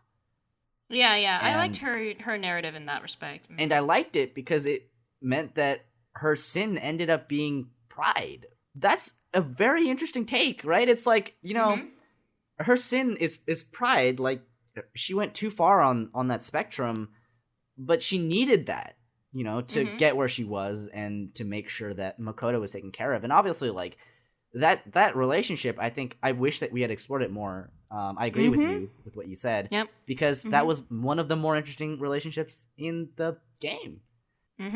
This is a thing that I kind of wish Persona did more, which is, like, relationships between the other characters that aren't you. Like, I get it, you're the viewpoint character, but do I really need to be there when, you know, An and Shiho are, like, making out on the roof? Like, come on. Yeah, that's awkward. That was an awkward moment. That was so awkward, because it's like, hey, can you come with me to the roof so I can see Shiho from, you know, the place where she flung herself off the building? Yeah. I will say, I think at the very least, the first 15 hours of the game are so strong, because it sets the tone incredibly well with Shiho. She lives, first of all. That's amazing. I'm so glad. I am glad to. I thought it was gonna get real dark real fast and stay dark.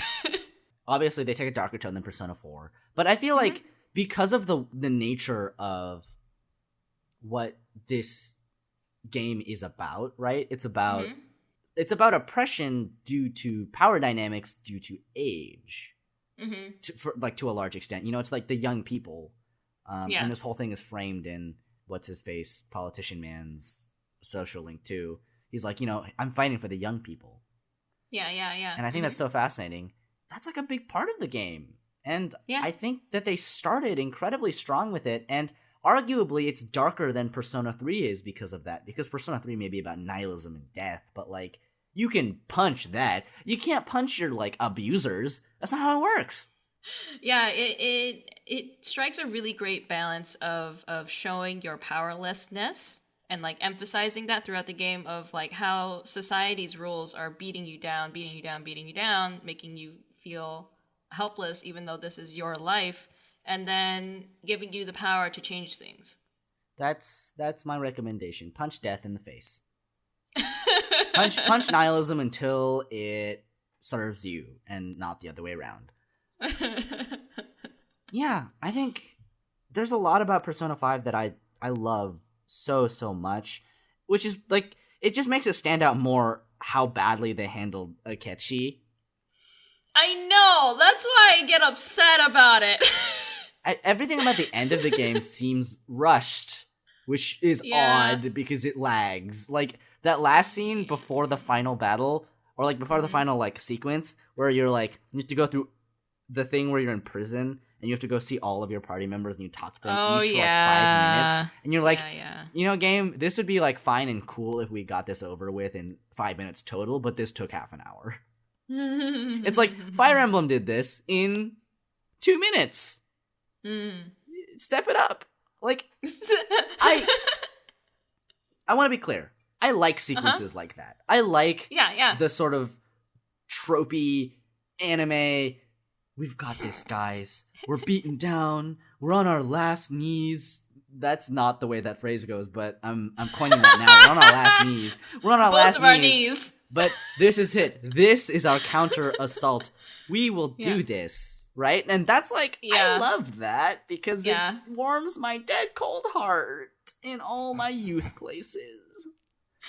I like that type of scenario of like your main character goes around and talks to your party members individually, and you kind of review or reminisce on your particular interaction with them, and as well as their particular association with the Phantom Thieves and how it changed their lives.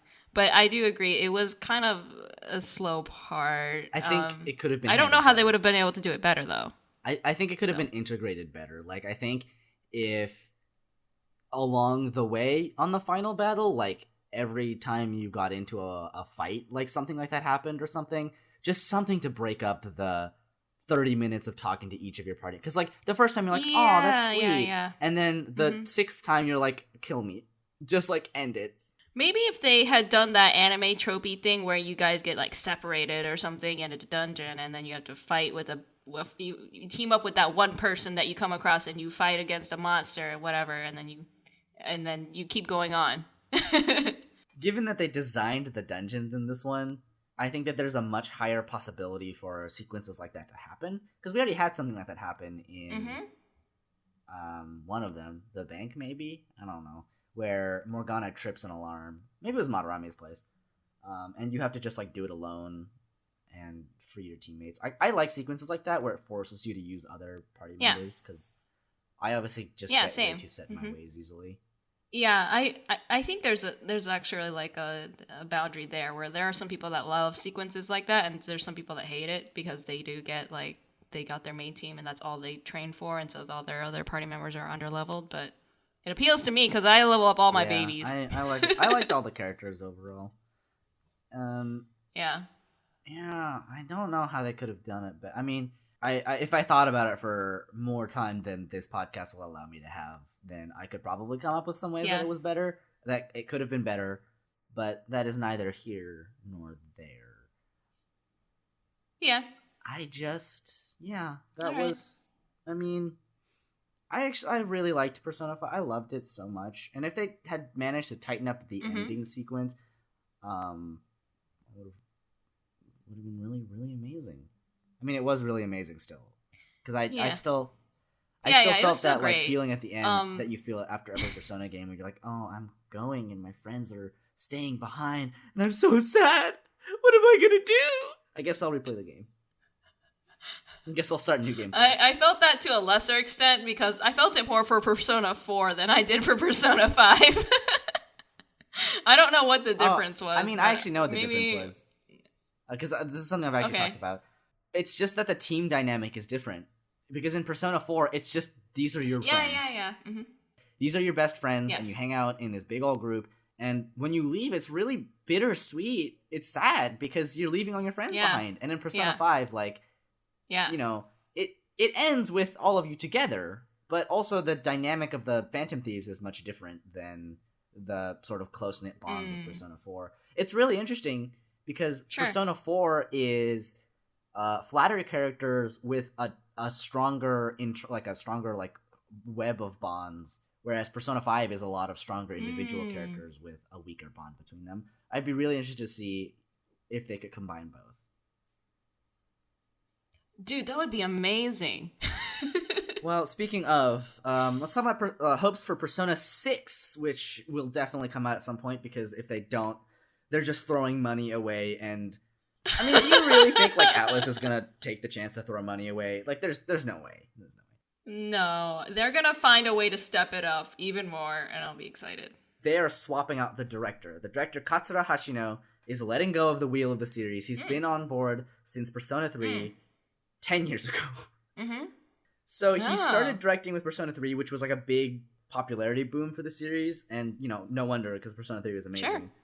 Sure. Tartarus notwithstanding. Mm-hmm. But I'm also really glad to see him go, because as good of a director of games as he was, I don't think he quite grasps the whole picture. And he also said in an interview that men and women can't just be friends, so goodbye. I think now that he's built the foundation, right, of how Persona games ought to be from now forward, or like you know, that skeletal network, then we can, if he's gonna step down, then we can get people in who can focus on the parts that are still pretty weak, like that representation of male female friendships and our queer representation and stuff like that.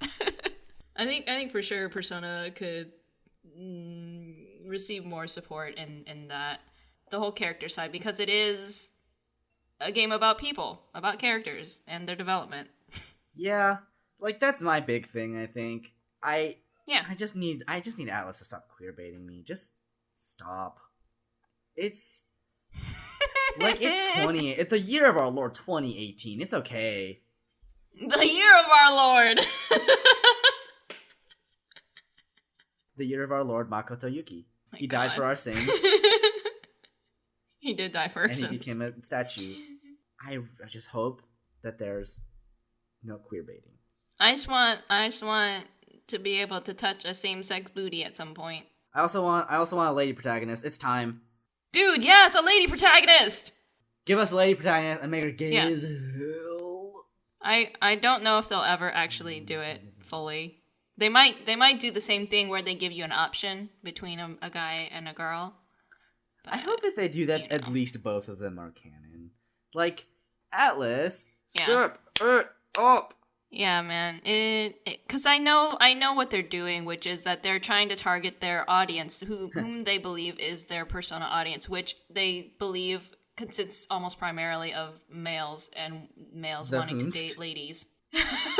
Excuse me? And Atlas, your audience is much wider than that. Don't be afraid. Yeah, I think we'll maybe see a change in Persona, and it will go either up or down, and hopefully it goes up in terms of diversity, because that's a very important part about Persona. Like, I know it's like, such a huge important part. You're in Japan. Like, you basically just have Japanese people there, but like, at least put some gay people in there. I know you got those over there. God damn. I know you got them. Got them gays. Atlas? Atlas? You're listening to my podcast. Right. Their lawyers are gonna come after us next after the Sanrio's done with us. Are done with us. just Yes. throw us through the lawsuit ringer. I think the only other thing that I would like really hope for, because everything with the game is like pretty fantastic. So music and animation and polish. I hope they keep those standards up.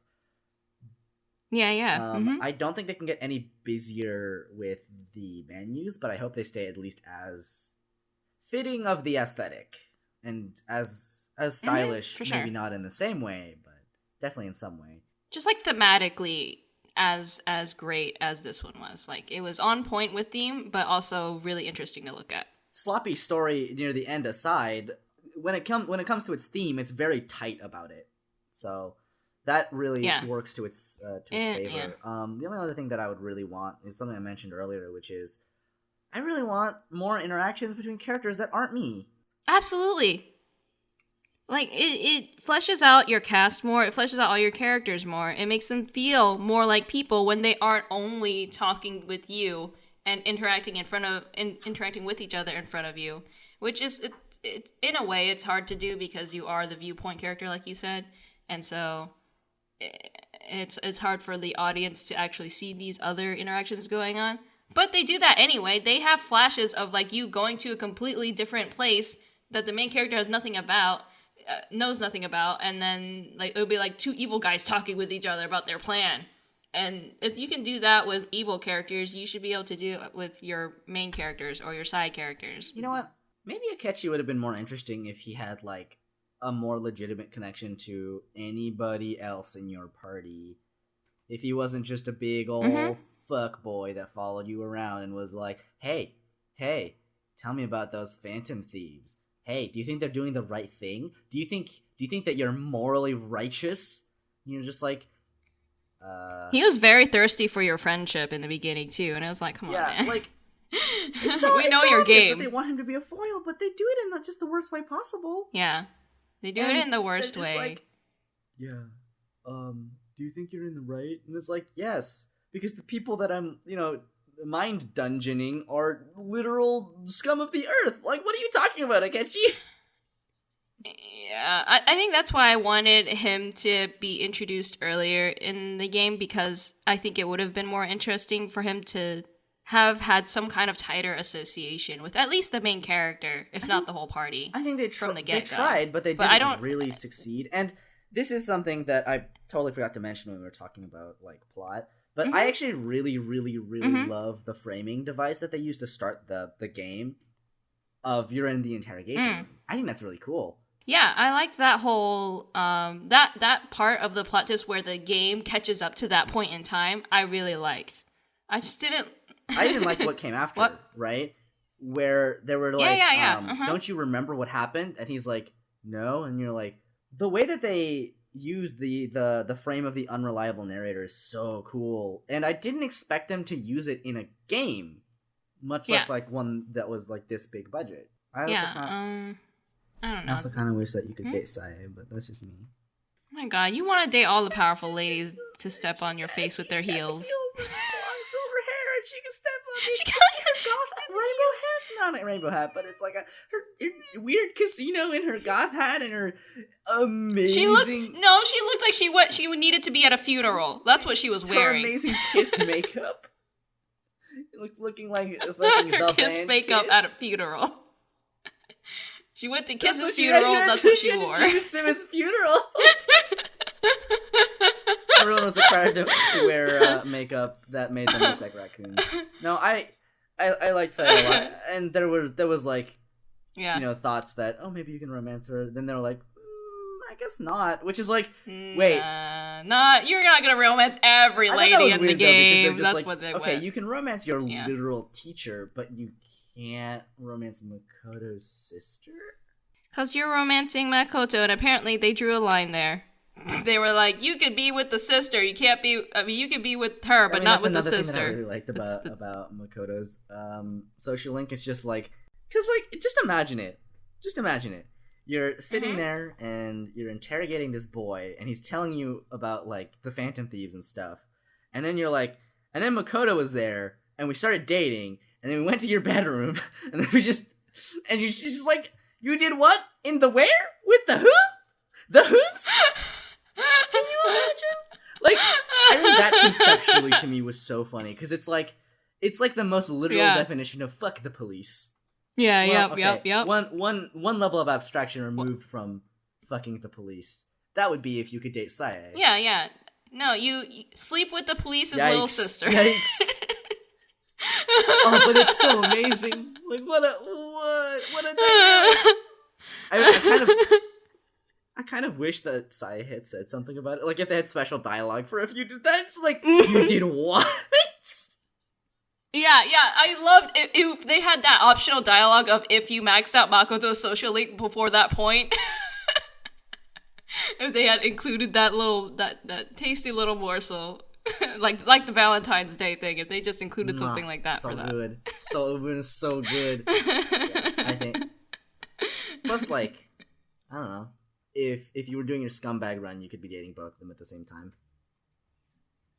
Yes, exactly. Oh my god, that'd be so awkward. funny. And then it really catches up to you. You'd go to that house and you'd be like, this is maybe the worst place I've ever been. I'm thinking about it, and I actually really like Punk Rock Doc's social link too. Although I think hers was really, really similar to Teach Boy, and I think that's why I like her. I also love her aesthetic.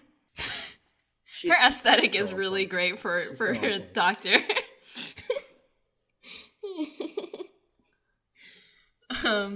Yeah, also side note, I hated the casino dungeon, but not conceptually, but like because they had instant kill like parts and then the maze, and then I really hated it. I wasn't even playing it, and it was just boring. It's it's infuriating when you play it, by the way, because after the maze, right, the blind maze that you go through because it's dark, you get to the end, and there isn't a save point quite yet. There's some distance between you and the save point, and there's some monsters in that distance that can instantly kill you in one turn. Yep. So guess how many times I had to do that freaking maze? Oh, man. Too many. Anyway, that was my personal gripe. Yeah. I like the maze. I hate the maze conceptually, too. I like the casino conceptually, and I like the music. Yes. Because The Whims of Fate is an amazing track. It's a really good track. I like the dungeon overall, yeah. I cheesed the Colosseum part because I had I forget his name. My sweet paper persona. Oh, Shikioji. Yeah. Reflecting all the physical damage, so nothing ever touched me. Yeah, Shikioji is stupidly powerful, and he's only like 25, 40. But then like you just like, I guess I'll just take him to endgame. Why not? I took him to endgame. Oh, my favorite. Yeah. Are we good? I think that's it. I think we've wrapped up Persona 5 because we've been going for like 2 hours. Good. It is 100-something hour game. We should That's true. I feel like we were quite efficient with our time considering how long that game is and how much there is in it. Yes, absolutely. Yeah, there you go. Persona 5. It is a school life like collective unconscious dungeon simulator. It's like school life, but there's a giant tentacle penis monster. And also a tentacle UFO. And a tentacle UFO. It's like if Carl Jung was a schoolboy in Japanese high school. It's if you take every single anime trope that ever existed and put it in a game. It's like if you made Ava, but they go to real school instead of fake school between alien attacks. Yeah. And also no one gets turned into puddles. That's and no one jerks it to an unconscious girl's body. And there's not quite as much Oedipal imagery. I'm starting to think that maybe it's not like I'm kidding. Yeah. Well, what are you up to for the rest of the week? What? Bruh. What are you up to for the rest of the week, and where can we find you on the internet? On the internet? Well, I'm on this podcast, which our YouTube videos update on Mondays. So if you want to head over there, we'll have a new one on Monday. Yeah. And if you want to find me elsewhere, I'm on the Twitters, I'm on the Twitches. I'm still streaming through Valhalla. Freaking great. It's getting great. I'm on chapter 2 now. We just started chapter 2. It's so good. It's so good. I love it. I might be playing more RPGs at some point. And that's it for me. What about you, Sue? Where are you at? Well, before I begin, here's a suggestion. If it says optional karma train, just load that sucker up. Really? I only usually put 1. Oh, no. Well, so here's the thing, is you should definitely go back through it and check it, because if it's optional karma tree, you have the option of putting like 1 or none or all of it. Yeah. Depending on how much you put in, you get different dialogue. Oh my god, I need it. I was supposed to get that streaming Chan wasted, and I didn't. Have you... what's the date in-game? December 19th, I think. Okay. From now on, load that sucker up. Okay. Because I promise you, if you do, you'll get the best dialogue. I had a feeling I was missing out on stuff, and I also had a mistake with freaking pompous prick boy. He was just like, 17, give me 17. I was like, what the frick is 17? Oh, no one knows what that means, don't worry. And it counted it as a miss, though, and I didn't get my no mistakes bonus suit. Mm-hmm. I was really upset. Just get everybody as drunk as possible, by which I mean get Dorothy as drunk as possible. Yes. And she'll just tell you the best stories because she's best girl. I love her. Okay. Great. I am mostly editing this podcast and doing school for the rest of my life. On the internet, you can find me on most places at Literal Soup. And yeah, I mean, if it's there, I'm there. I talk a lot on Twitter is pretty much what I say every week, but it's true. Great. And I think that's it. All right. Thanks everyone for joining us for the Absolute Territory podcast, or Amamiya. What was it? Amamiya Turnabout podcast. The Amamiya Turnabout podcast, because turns out it's Amamiya. Oh, wow, that was amazing. Listen, I'm very clever with my wordplay. Don't you get on my case. I thought "at" was gonna stand for Atlas. That was about as clever as I was gonna be with it. Oh, that would have been good, actually. Maybe I should have Really? done that. I thought it was too straightforward. Oh well, that's fine. Anyway, yep. We'll do it for Persona 6. Yep.